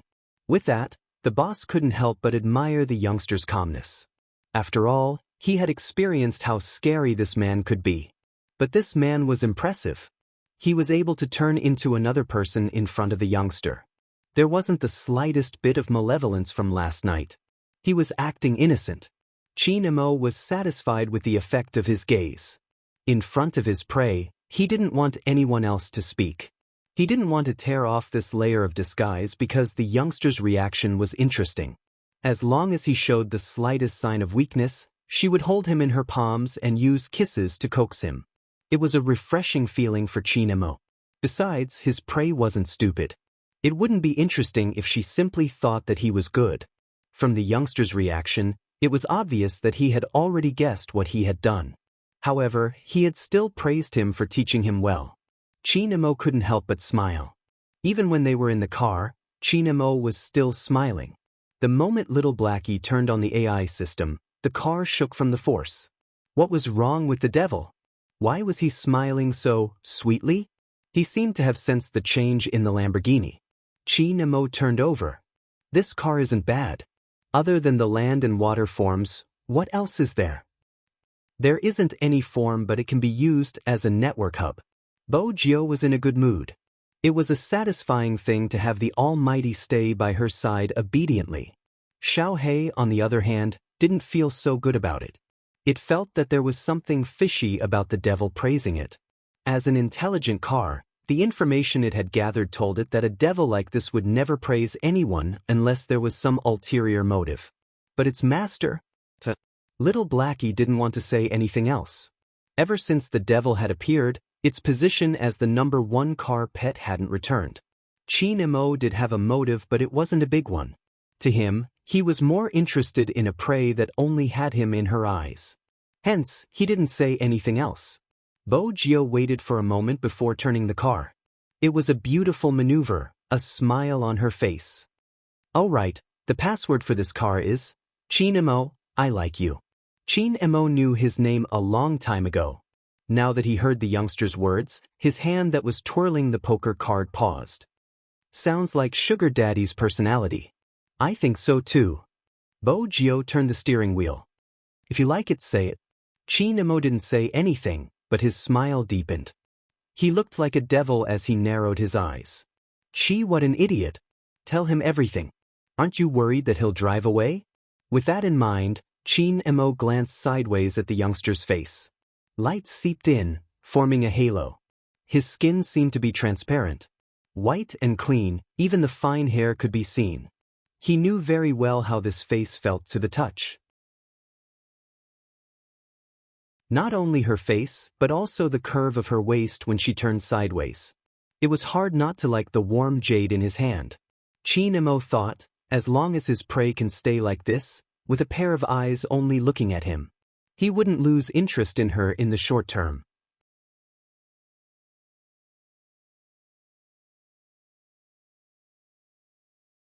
Chapter 1280. But it didn't matter. There was such an interesting prey around. He could put aside the matter of killing for now. He could wait until he couldn't take it anymore. But no matter what, he had to wash his hands clean. In front of his prey, harmlessness was the most important condition. Chin Mo tilted his head. With his trench coat on, he was extremely eye-catching. He was like a walking clothes rack. With that face, he probably wouldn't be able to enter without some changes. Fortunately, Bo Jio had prepared many identification cards. She found one that was about the Almighty's age and made some changes to his appearance to reduce the Almighty's presence. Bo Jio knew that the more confidential the mission, the more they wouldn't be investigated openly. As long as the information was completely clean and the identity matched, they could basically enter the country. That was why she had taken a detour and decided to fly back from Country T. Country T was a tourist city and had always been visa-free for Chinese.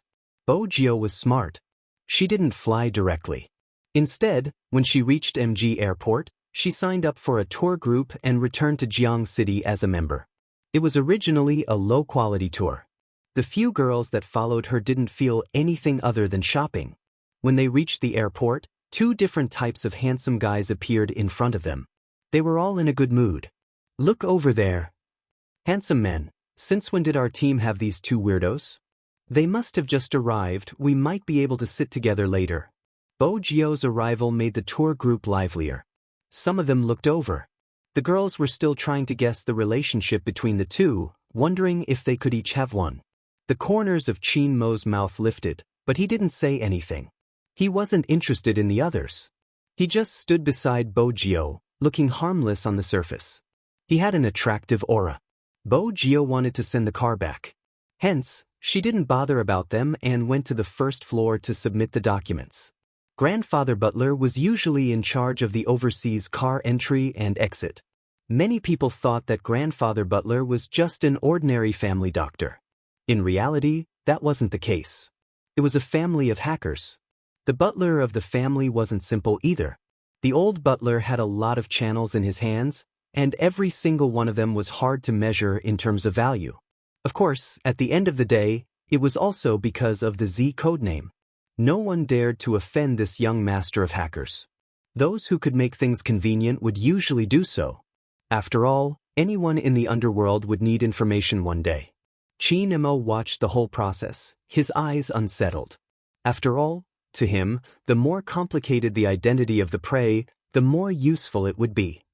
"Brother Mo, do you want some water?" Bo Jio was thirsty after she was done with her business. Chin Mo watched as she licked her lips, his eyes deepening. "I'm indeed a little thirsty. I'll go buy it." She reached into her pocket and walked towards the vending machine. Her movements were casual, probably because of her long legs, which made her look dashing. The girl who was also waiting for the plane overheard their conversation and wanted to strike up a conversation. "Handsome, I have an unopened bottle of water here. If you're thirsty, you can drink it first." Chin Mo glanced sideways, glancing at the mineral water that the girl handed over. He was about to turn her into his believer.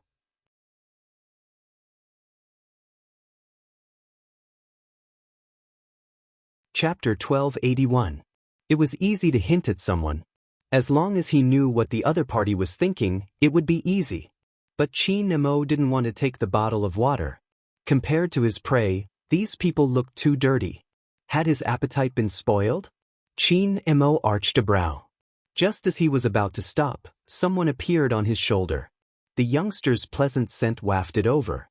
There was a smile on her face as she whispered into his left ear, "I'm sorry, my boyfriend isn't used to drinking other people's food." Chin Mo didn't need to turn to know who was speaking. Except for the prey he was interested in. His current sugar daddy was an exception. No one would say such a thing. Chin Mo tilted his head and saw a beautiful side profile. She pouted her lips in his direction. She seemed to be saying, "You caused trouble." Was she jealous? Chin Mo was curious. He reached out and pinched her chin, planting a kiss on it. She had just drunk the water and her mouth was filled with sweetness. "Did you secretly eat sweets?" Chin Mo asked casually. He didn't seem to have any intention of pushing the youngster off him. Instead, he smiled devilishly. "My sugar daddy is really mischievous." Bojio was caught off guard by the kiss. Moreover, the two girls could hear the Almighty calling her, so she couldn't be bothered to move. She had to be direct when it came to declaring her ownership. The girl who was flirting with him was confident in her looks, which was why she acted so boldly. She hadn't expected it to be so awkward. When she had heard their conversation, she had thought they were really brothers. She hadn't thought of anything else. But now that she looked at them, they were here on vacation. If it wasn't that kind of relationship, what else could it be? The girl blushed as she took the bottle back. Bojio smiled at her. In an instant, the girl blushed again. Compared to the unapproachable man, the youngster seemed more considerate. Chin Mo noticed the commotion. His gaze deepened. When he looked at the girl again, the color in his eyes had changed. It was as dark as the night, endless. The girl shuddered. She felt as though he was going to kill her. The corners of his mouth were clearly hooked into a smile. Why did he give off such a feeling? Chin Mo didn't look at anyone. Instead, he hugged the youngster and placed her between his legs. They were both waiting for a flight, but no one sat like that. She didn't sit directly in his arms. Instead, Chin Mo sat on the chair while Bojio sat like a huge doll. She stacked on top of him and sat in the same position. However, she exerted force on the front half of the chair. It was also because the Almighty's legs were too long that most people would be able to sit like that. The people at the side widened their eyes. This was overseas and they were still so open. How could they be like this in China? Bojio also felt that they were attracting too much attention. However, the Almighty didn't change his position at all. Instead, he wrapped his arms around her waist from behind and rested his chin on her shoulder. He closed his eyes, his eyelashes long like fans. "I'm tired." Those 3 words successfully stopped Bojio from moving. She turned to caress the Almighty's head, his black hair slipping past her fingertips. He was just like a little princess when he was young. Bojio smiled, her heart softening. She coaxed, "We're going to board the plane soon. Bear with it a little longer, H?" "All right." Chin Mo didn't loosen his grip. His handsome face was mostly buried in her shoulder, leaving only his side profile that made people want to turn back to look at him. It was indeed breathtaking. The girl at the side had never seen such a person before. When he looked at her, his malevolent aura would send chills down anyone's spine. But the next second, when he faced the youngster, his fake gentleness seemed to be able to melt everything. However, the youngster was coaxing the devilish man like a child. The girl felt her heart racing. She didn't dare to say anything else and pulled her friend away. The other onlookers, on the other hand, were all curious. After all, it was rare for a grown man to be coaxed. Chin Mo didn't care about this at all. As long as his prey was within his control, everything was fine. But he realized that he wasn't completely in control. He didn't know what it would be like when they arrived at a place she was familiar with, including the phone call she had made previously. Their mutual friend? Chi Nemo arched a brow, his gaze deep. Soon, the plane started to arrange for check-in. Since it was a tour group, not many people checked. There weren't any sudden incidents on the plane. But there was one point that no one noticed.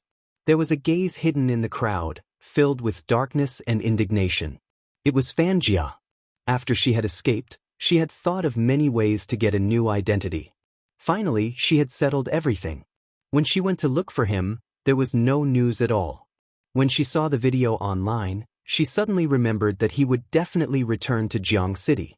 Because in his subconscious mind, he wanted to return to a place he was familiar with, to crush all those who deserved to die. This was the real Chi Nemo. Fanjia watched as they left, a smile forming on her face. Psychological hints wouldn't go wrong. Now that he was staying by the youngster's side, he probably didn't have any sincerity. The biggest possibility was that he treated him as prey.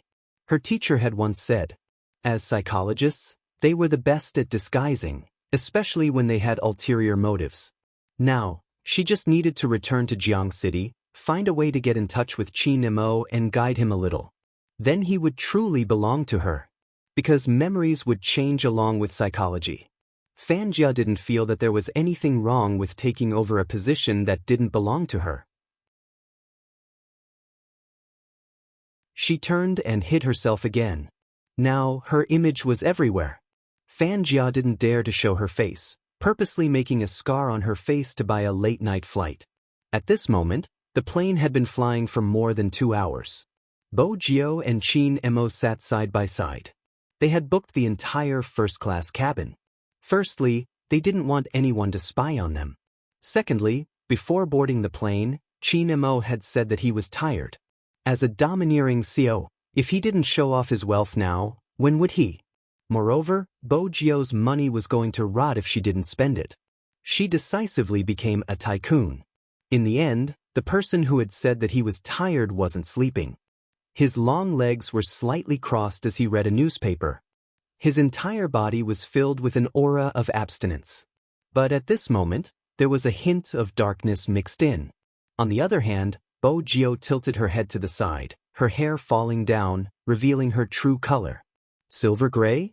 It seemed like his sugar daddy was hiding something from him. Chi Nemo arched a brow, his right hand moving slightly, allowing her to lean against him. After all, he liked her body temperature, it was warm but not scalding. The stewardess, who was pushing the dining cart over, saw this scene as soon as she arrived. After lowering her voice, she asked gently, "Sir, what would you like to drink?" "It's fine, just a blanket, thank you." When Chi Nemo said this, there wasn't any warmth in his eyes. It was probably because of the youngster's frown. "Okay," the stewardess replied. When she turned back, she saw him patting the person in his arms with one hand. His voice was low and slow, it was extremely melodious, as though it could easily hypnotize a craftsman. The stewardess listened in a daze, shaking her head. She had almost forgotten what she was going to do. Chi Nemo looked at Bo Jio, reaching out to pinch her face, lowering his body. "You better not look at anyone else, my sugar daddy's little prey."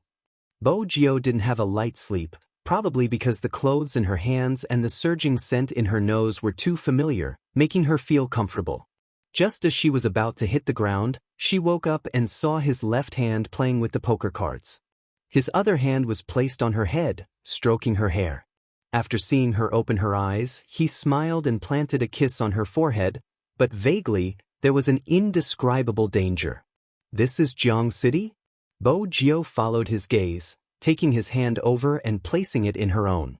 She played with it for a while before saying, "This is Jiang City, don't you like it?" "I don't dislike it." Chi Nemo felt the warmth in his fingers, the light in his eyes dissipating a little. "I just can't remember how I used to live here in the past." Bo Jio laughed. "You are very famous here, many people like you have a group of brothers who are loyal to you, but you still like me the most." Chi Nemo arched a brow. From a certain perspective, the prey he had his eyes on seemed to be very thick-skinned. Oh, what else? What else? Bojio thought for a moment. You have a crush on me but are too embarrassed to admit it, so you gave me a lot of books for me to comprehend on my own. What are the books I gave you? Chin Mo asked casually. Bojio straightened her body suavely. Overbearing Seal falls in love with me, Where Are My Sweetheart? There are also some books I can't remember. Chin Mo tapped the corner of her lips with his finger. What? Bojio arched a brow. Chin Mo leaned over, kissing her lips lightly. His breath followed. Water stain, you didn't drink obediently when I fed you water. But I'm curious, what did you comprehend from the books? Of course it's your first awakening of love. Bojio wrapped her arms around his neck. When she smiled, the mole at the corner of her eyes glistened. Chin Mo's lower abdomen tightened, his gaze deepening. His fingers slid into her sweater through the blanket. When he smiled, he didn't know why, but his body temperature rose as well. Bojio could feel his strength clearly. She suddenly trembled, tears welling up in her eyes. Chin Mo lowered his voice, low and sexy, right beside her ear. His breath hit her, making her arch her back.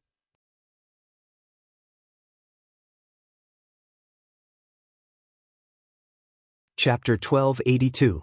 How to Make Your Body Feel Happy. Bojio realized that her earlobe was being bitten lightly.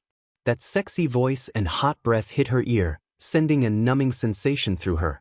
Bojio knew that the Almighty wouldn't do anything to her since they were about to alight. But the subtle teasing was unbearable, her eyes turning red. He seemed to like seeing her like this, chuckling softly beside her ear. It seems to be effective. He wanted to play with it in his palm, just like a little toy. But for some reason, when he heard the breath in his arms going wild, he actually had a reaction. This made him release his hand. But she was smiling, the corners of her lips lifting as she kissed him, like a siren in the water. It is indeed effective. Chin Mo's gaze deepened. If the broadcast hadn't interrupted his thoughts at the right time, perhaps he would reveal all of his true nature. For instance, he might have abducted her. Such a beautiful prey should be held in his arms and raised in a pampered manner. As for other things, be it a kiss or something deeper than a kiss, he should be the one to teach her.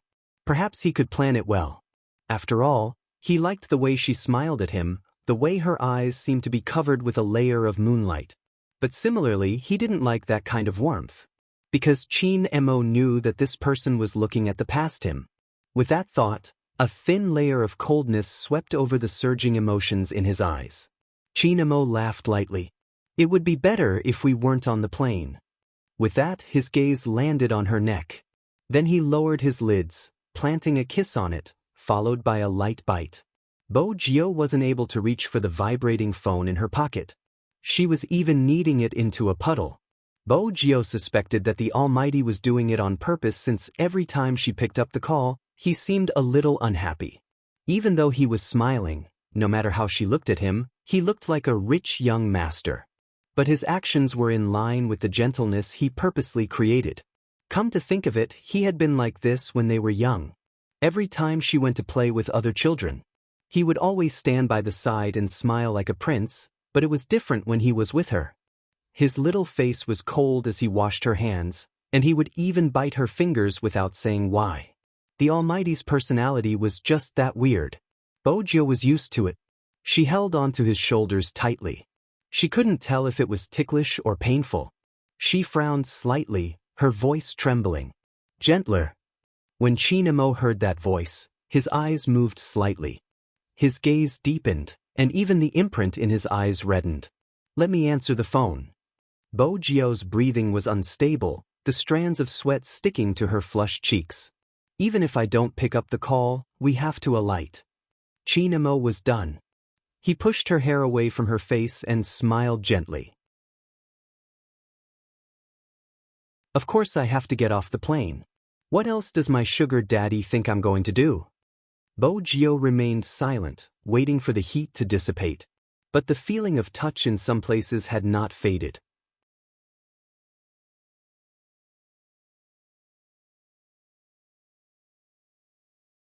Chapter 1283. Chin Mo's lips brushed past Bo Jio's ears. Even though he didn't kiss her, it was more intimate. He looked into her eyes, chuckling lightly, his voice mesmerizing and deep. Just a single sentence from him was enough to make one's body heat up. Fortunately, they knew how to restrain themselves. Bo Jio pushed him away, reaching for her phone. She could hear the stewardess's high heels. The next second, the curtains were pulled open. Distinguished guests, our plane has landed safely. Please take your belongings with you when you get off the plane. Have a pleasant journey next time. This was probably the benefit of spending a lot of money. Even on the plane, there was a private space. Bo Jio caressed her neck, smiling suavely. Thank you. The stewardess was dazzled by her smile, nodding. Bo Jio placed the phone by her ear, lowering her voice as she said, hello. She and the Almighty didn't have any luggage. Bo Jio took a step before realizing that the Almighty wasn't following her.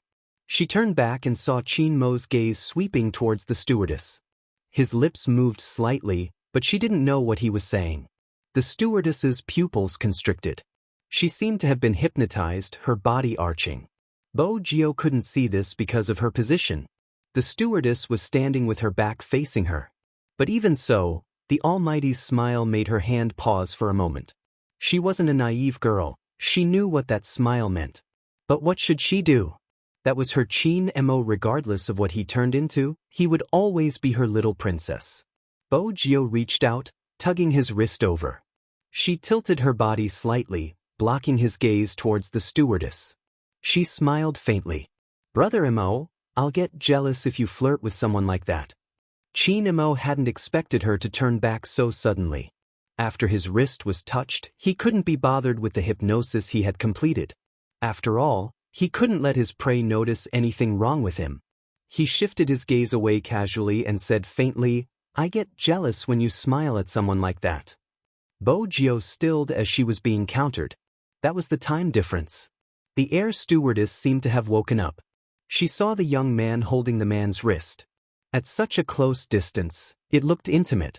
Bo Jio coughed lightly, dragging the Almighty away since the stewardess was still in shock. However, it was just a guess. She also vaguely understood one thing. It would be difficult for the Almighty to stand in the esports arena again. Previously, she had been thinking of bringing the Almighty back as soon as possible. However, he had neglected one point. Right now, would he still coordinate with everyone in the team and fight a match? All of this was unknown. It was better to think of a way to stop him from thinking of manipulating others. Handsome, harmless, and able to lead people's thoughts unknowingly. Such a dangerous Almighty. He had to keep it by his side. Bo Jio glanced over. Brother Mo, it seems like I have to watch you 24/7. Just like you used to look at me looking at you. At that time, she had always thought that he did not believe her. When the two of them exchanged places, Bo Jio finally understood. He looked at her as if he didn't want anything bad to happen to her. Right now, she was feeling the same way. She was afraid that one day he would regain his memory and regret what he had done.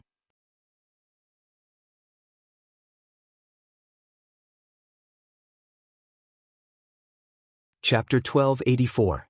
Watch me 24 hours a day? Are you sure? Chin Mo didn't understand Bo Jio's thoughts, but he chuckled. It was light, but his gaze was as deep as the stars. I will torment you at night, but that's good too. You can put some of the things you learned into practice. When he said this, his breath was right behind her ear. It was slightly hot and slow, as though it was intentional. Bo Jio's uneasiness dissipated. She held onto his hand and continued walking. No matter what, it was good that he was here. Moreover, he allowed her to hold onto his hand so obediently. From a certain perspective, she felt that she was taking advantage of him. After all, he had allowed her to hold onto his hand when they were young. In the past, he would only tilt his head and glance at her. Now it was good. She held onto his hand and he would follow her. Regardless of the reason, the blissful feeling was still the same. Indeed, Chin Mo wouldn't struggle free. He probably found it strange too. Or perhaps he was indulging his beloved prey. Hence, he allowed himself to temporarily become an obedient pet boy. After all, he claimed to be a sugar daddy. A hint of playfulness flashed past Qin Mo's eyes. He had never seen such a pure sugar daddy. It tasted sweet in his mouth. He was indeed interested in those books. Today, he could study them properly. Bo Jio didn't know what he was thinking, but she knew that even if he changed his appearance, the Almighty's aura wouldn't change. She took out 2 black masks. After walking out of the tunnel, she gestured for him to lower his head. Qin Mo glanced at the things in her hands. He arched a brow. It seems like I can't be seen in Jiang City. It's not that you can't be seen. You are too popular and have too many fans. Bo Jio seemed to understand the Almighty's temper. She added, I don't want others to see you since you are mine. It was obvious that this sentence had an effect. She could see the faint smile on his lips under the bright light. Qin Mo didn't move. Instead, he lowered his body. His intention was clear. Bo Jio didn't need to lift her feet. She just needed to move her fingers, grazing his ear. The black mask unfurled, covering his handsome mixed-race face. How is it? Qin Mo asked casually.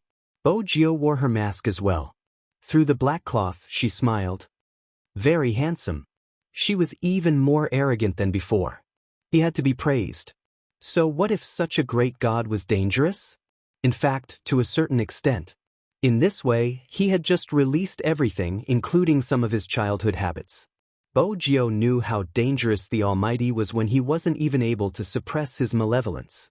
He wouldn't be a rat like Fan Jia who only knew how to play tricks in the corner, nor would he be a criminal who created grievances like Kawang. He would do whatever he wanted, unrestrained by worldly rules. If he wanted to make a move, he would make a move, just like on the plane. He was more cunning than any psychopath. Like a demon, he could kill gracefully. This was the reason why people were afraid that his personality would change drastically after being hypnotized. Bo Jio understood everything. That was why she had to hold on to him and not let go. Not for the sake of protecting anyone. She was clear that she was the only one by his side.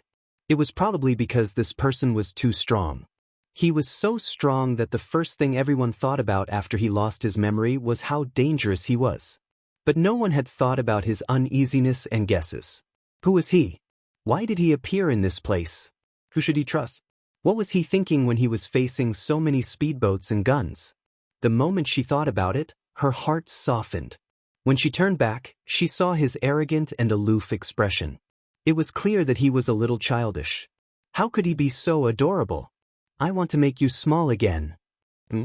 Qin Mo thought he had heard wrongly, but after leaning forward, he confirmed that she had indeed made a sound, even though it was soft. Bo Jio continued, Then I can hug you in my arms and not let anyone bully you. Bully him? Qin Mo arched a brow. The youngster's stern and serious expression entered his eyes. It was that gaze that stopped him from executing his plan.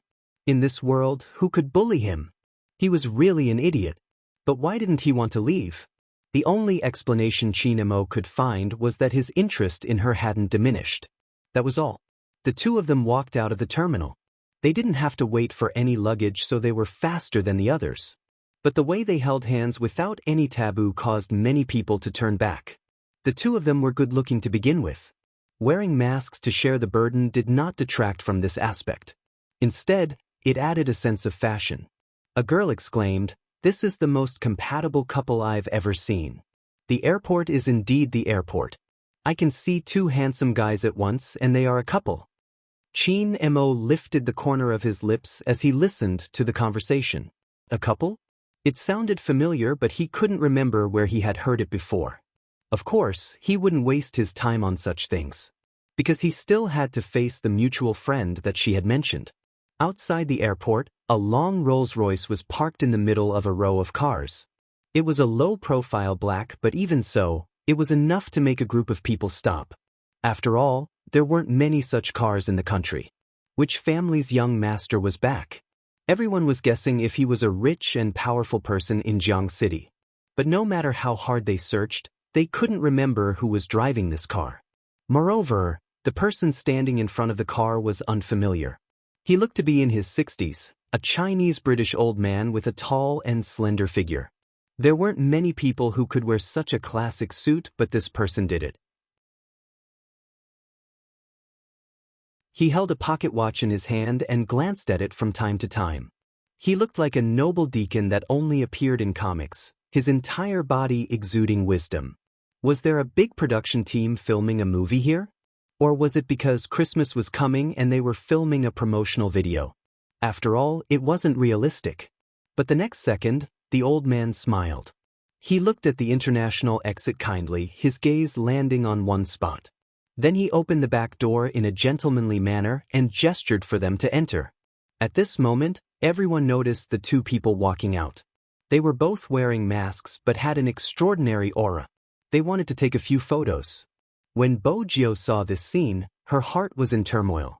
After all, she hadn't expected Grandfather Butler to drive such a car. It was fine on Fifth Avenue. But this was China, it was too eye-catching.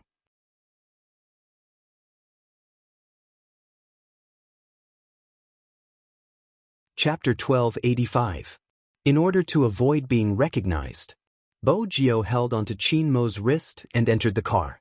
After the car door closed, she looked up and smiled faintly.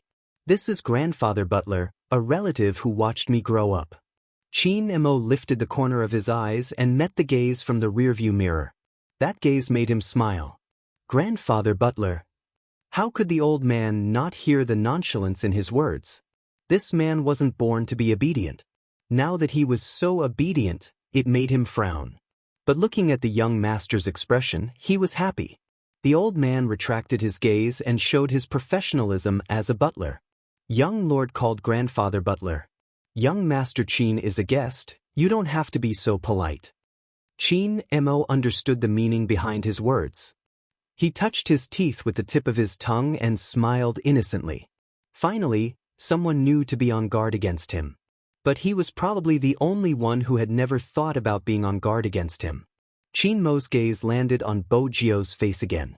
If he wanted to take her away, he would have to go through the old man first.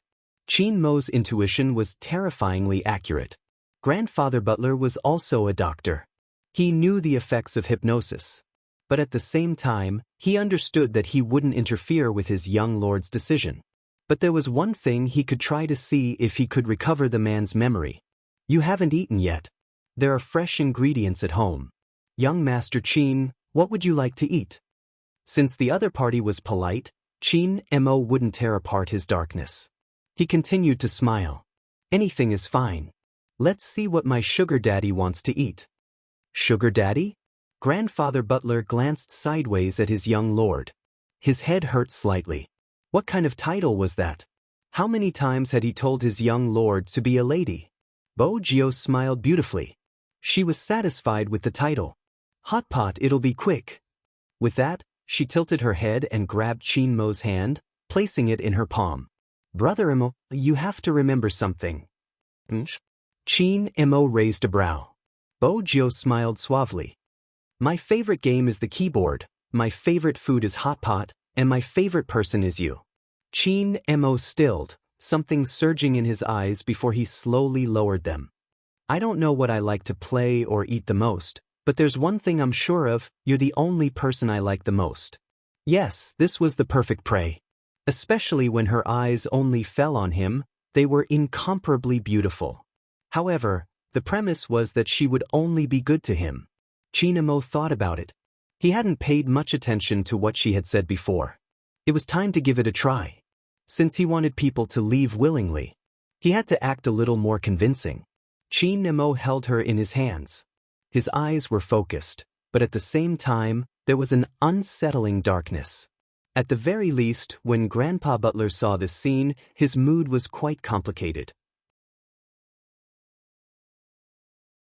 According to his analysis of Chin Mo, once his hypnosis was activated, anyone would become dispensable in his eyes.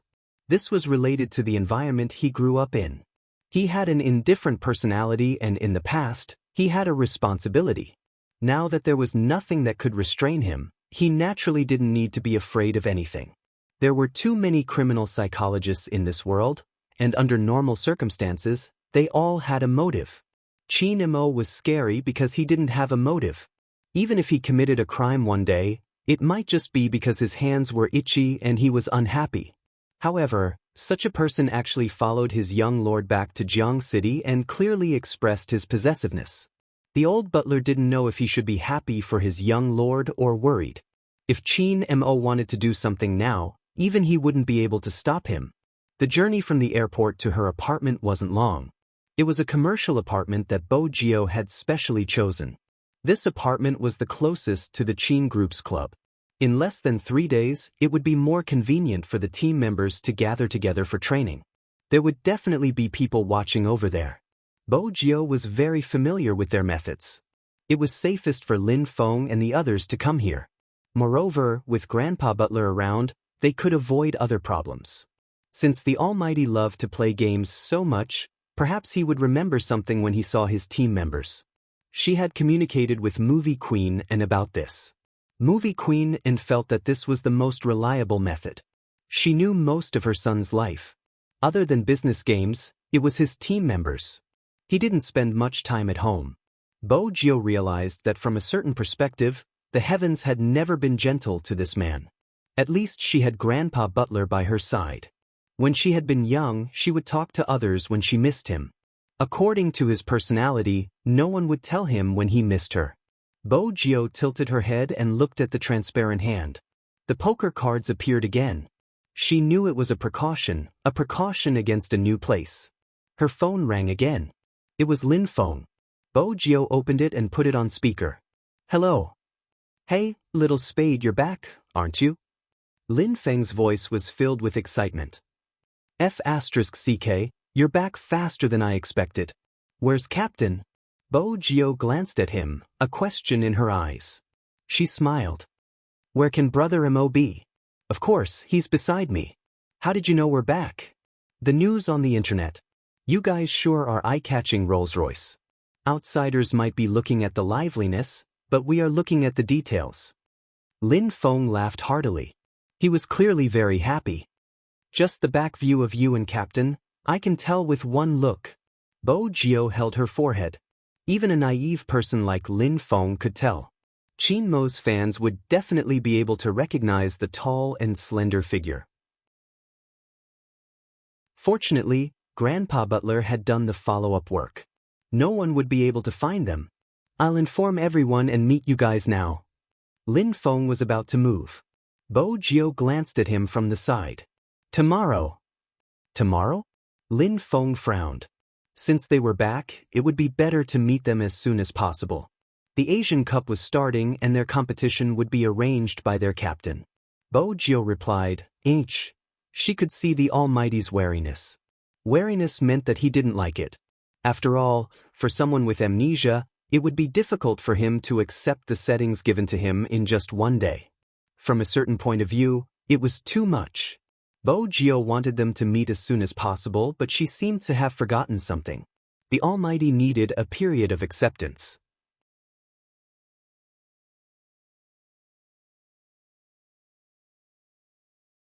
Chapter 1286. Lin Feng looked at the phone that had been hung up, feeling a little uneasy. The uneasiness started to grow along with the comments online. Just as Bo Jio had said, even he could recognize them from the back. Some of the fans could recognize them too. The already soft voices of resistance. For some reason it grew louder. When the public relations department contacted Feng Yi, they wanted to tell him that someone was behind the scenes, but they couldn't pinpoint the exact company. That was strange. But this time, Feng Yi didn't care. He glanced at the photo online, glancing up with a smile. Assistant Su. Boss Feng. The assistant hadn't expected Feng Yi to look at him in such a manner. Feng Yi lit a cigarette, holding it between his fingers. Some stories can only be told to people who understand. Many people wouldn't understand how much effort she put in to bring Qin Mo back. So forget it, it's good that he's back. Assistant Su felt that Boss Feng was different. Feng Shang felt the same way. His brother was indeed different. In front of others, he was still the playful Fox Feng who wouldn't allow anyone to take advantage of Supreme Alliance. But behind others, he was a heavy smoker. It seemed as though he knew something but couldn't change it. Feng Shang stammered as he asked the person, but he couldn't get an answer. But he was happy. They had seen the photo online. Coco and him, along with the other teams, were all happy on the official Weibo, tagging Spadesy. At the dining table, Bo Jio was still thinking of a way to get the Almighty to accept her. After much thought, she decided to find evidence to convince him. That was the most direct method. The Almighty had always been a suspicious person. And now, he was probably even more so. The hot pot lasted for a long time. Chinemo watched as the fellow lowered his head to scoop up the mutton for him. For some reason, the food in his mouth tasted good. The old butler took in the scene as well. Did his young lord bring back a little princess to pamper? Young Master Chin was such a big man, couldn't he use his chopsticks? Letting out a long sigh, the old butler knew in his heart that the words he had told the young master to be reserved were basically treated as trash. The hot pot is greasy, and there's Chinese oolong tea in the pot. Young master, do you want to drink it here or go to the sofa? The old butler picked up his pocket watch and glanced at it. Even though he had come to Jiang City, his British aura hadn't changed at all. Both places aren't good. I'll head back to my room with Brother Mo. Bo Jio turned, wanting to grab a tissue to wipe her mouth. Unexpectedly, the moment she moved, she felt something on her face. It was the Almighty's fingertips, slowly caressing her lips. His movements were very natural. In order to make it easier for the Almighty to clean her up, she lifted her handsome face, not forgetting to smile. When Chin Mo saw her smile, there was only one thought in his mind.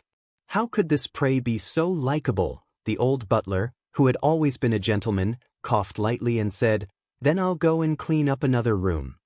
Too troublesome. Bo Jio smiled mischievously. "There aren't enough rooms, I can share a room with Brother Mo." Chin Mo glanced at the double-story apartment in front of him, his fingers still feeling a certain someone's delicate skin. He didn't expose her. The old butler inhaled deeply. It seemed like it was a waste to find such a huge room for his young lord. There were 8 rooms, how could it not be enough? But Grandfather Butler knew what his young lord was thinking. He lifted the teapot with his white-gloved hand. "I'll send it to your room and bring a set of pajamas for young Master Chin." "All right." Bo Jio replied without the slightest hint of embarrassment or heartbeat. Chin Mo supported his chin with his hand, his thin lips curving up without a trace.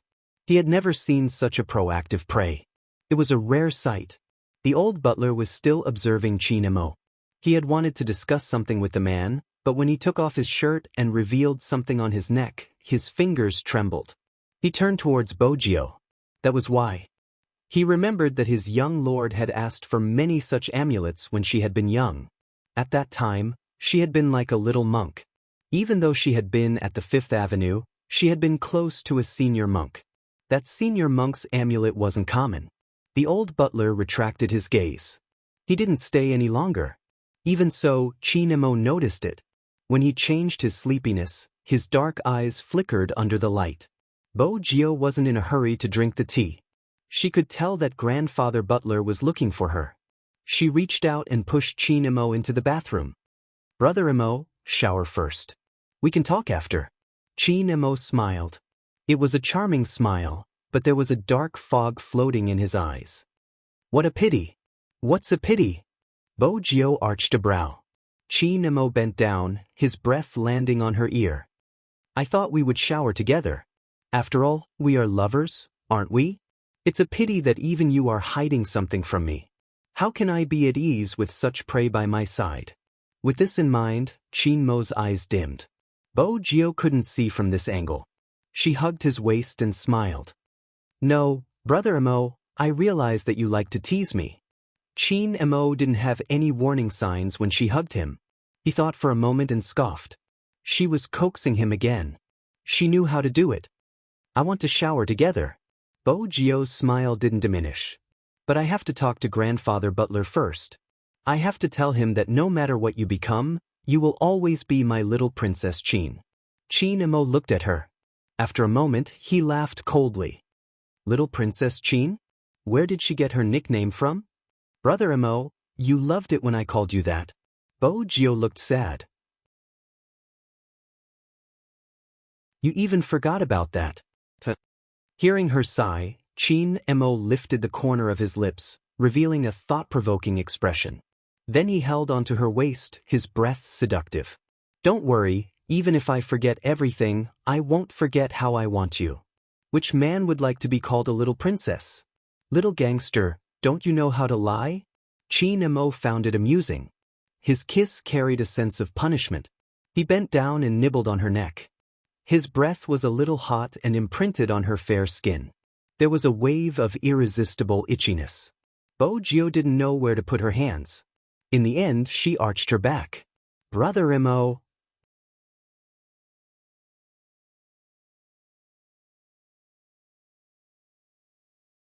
Chapter 1287. Flirting. He only knew how to flirt. After pushing him away for a long time, Bo Gio rubbed her own face. She remembered the Almighty's words and laughed softly. Did he think she didn't dare? Once she was done talking to Grandfather Butler, she would look for him in the bathroom. She could use this chance to record the Almighty's actions. She could play how he had flirted with her for him after he regained his memory. That could be considered a dark history. Bo Gio pressed her fingers against her lips, smiling nonchalantly. Grandfather Butler and his young lord had a tacit understanding. He was already waiting in the living room, the pocket watch still in his hand. Bo Gio walked over. Don't worry. The 3 words made the old butler sigh. His current situation is very unstable. No, that's not right. It should be said that his current situation is very stable. He even knows to disguise his killing intent. Young master, you should know how dangerous he is. He didn't hurt anyone. The moment she finished her sentence, she knew she was being unreasonable. After all, the Almighty had tried to hypnotize others before, but she had stopped him from doing so. The old butler swept a glance at her clean and smiling face. With you around, he will definitely restrain himself if he wants you. Unexpectedly, his young lord laughed even more. Grandfather Butler, I'm telling you, that's how he cares about me in the past and now. Old butler. Was that the main point? Bo Gio had been stifled when she had been in the military. She had only told little Blackie about her love life, which wasn't enough. Now that she finally had the chance to meet Grandfather Butler, she grabbed a pillow and propped her chin up. She smiled sweetly. He doesn't say it, but his actions are honest, and he is even jealous of himself. He has always been adorable. The old butler maintained his gentlemanly image. Once again, I understand the Chinese saying that a grown girl can't be kept at home. Grandfather Butler, if that's what you're worried about, you don't have to worry at all. I'll stay at home and trick Brother Mo into marrying into our family, Bo Gio suggested with a smile. The old butler caressed his temples. He knew his young lord was determined. He didn't know whether to laugh or cry. The Chin family would agree to their precious young master marrying into the Yin family. The Yin family would probably go crazy. His young master had hardened his heart and only wanted this person.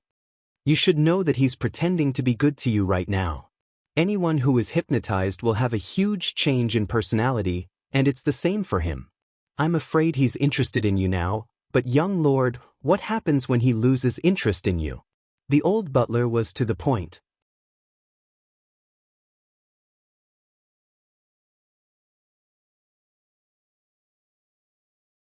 Chapter 1288. So, Grandfather Butler, look, he doesn't remember anything and is still protecting the things I gave him. This isn't interest. Bo Gio glanced over, her eyes dark. Besides, I'm not a good person. Even if it's interest, if I can make him fall in love with me once and twice, I can make him fall in love with me a 3rd time. The old butler paused for a moment before breaking into a smile. Young lord, you should know that I will support whatever decision you make. But there's one thing, I won't let anyone bully you. That cold fellow from the Chin family always made the girl take the initiative. He wasn't a gentleman at all. Bo Gio thought. Now that the Almighty wasn't bullying her, she wanted to bully him instead. She thought for a moment before bringing the small accessories in the room next door upstairs. She was going to take a photo later. The old butler knew that his young lord had been waiting for someone ever since she was young. She had always been very familiar with his good points. When she was young, she would have big round eyes. Whenever she saw a child, she would comment, "Grandfather Butler, let me tell you, he isn't as good looking as my pet. My pet just has to stand there and he doesn't need to say anything to make people like him. Really, he's really attractive. He would even tie my shoelaces for me. Every time my shoelaces were untied, he would tie them for me." Praising it so much that it could only exist in the heavens and not on earth. It was just a longing in the deepest part of her heart. Now he was by her side. His young lord smiled a lot more. Let's just leave it at that. Grandpa Butler wanted to see if there was any way to let that cold kid of the Chin family recover his memory faster. Chin Mo knew that his memory was incomplete. But to him, memory didn't seem to be of much use. Before he came, he was thinking about what his prey would say. As for what her grandfather Butler would say, Chin Mo didn't need to think to know. It was to remind her to be careful of him. Chin Mo chuckled and hid himself. He was like a demon. He appeared silently and left without a sound. A certain person's words seemed to be repeating in his ears. It seemed to seep in bit by bit. Unconsciously, the corners of his lips would rise. Chin Mo didn't want her to know that he could hear her words. Hence, he filled the bathtub with water in advance. The phone she had given him was still in the room. She was indeed an idiot. She had even given him a phone. He clicked on the desktop. There weren't many icons on it. The one that was open the most was a game. Chin Mo glanced at it but didn't open it. Instead, he opened the web page and searched for something. Just as he said, after listening to the conversation in the living room, Chin Mo really sat in the bathtub and waited for a certain someone. His body was half tilted, and the white foam in the bathtub rose up, along with the misty water vapor. It made him look more abstinent. However, it was still different. Even he himself did not realize that there was a smile on his lips. This was the scene Bo Jio saw when she entered with her things. The sexy Almighty's body leaned against the bathtub, his long legs crossed lazily. The light shone down and refracted on the pure white walls. The man's entire face was illuminated by the light. He was so handsome that it made people feel a little dizzy. She didn't know what he was looking at. It could make him smile lazily, without any defense, and even with a little pride.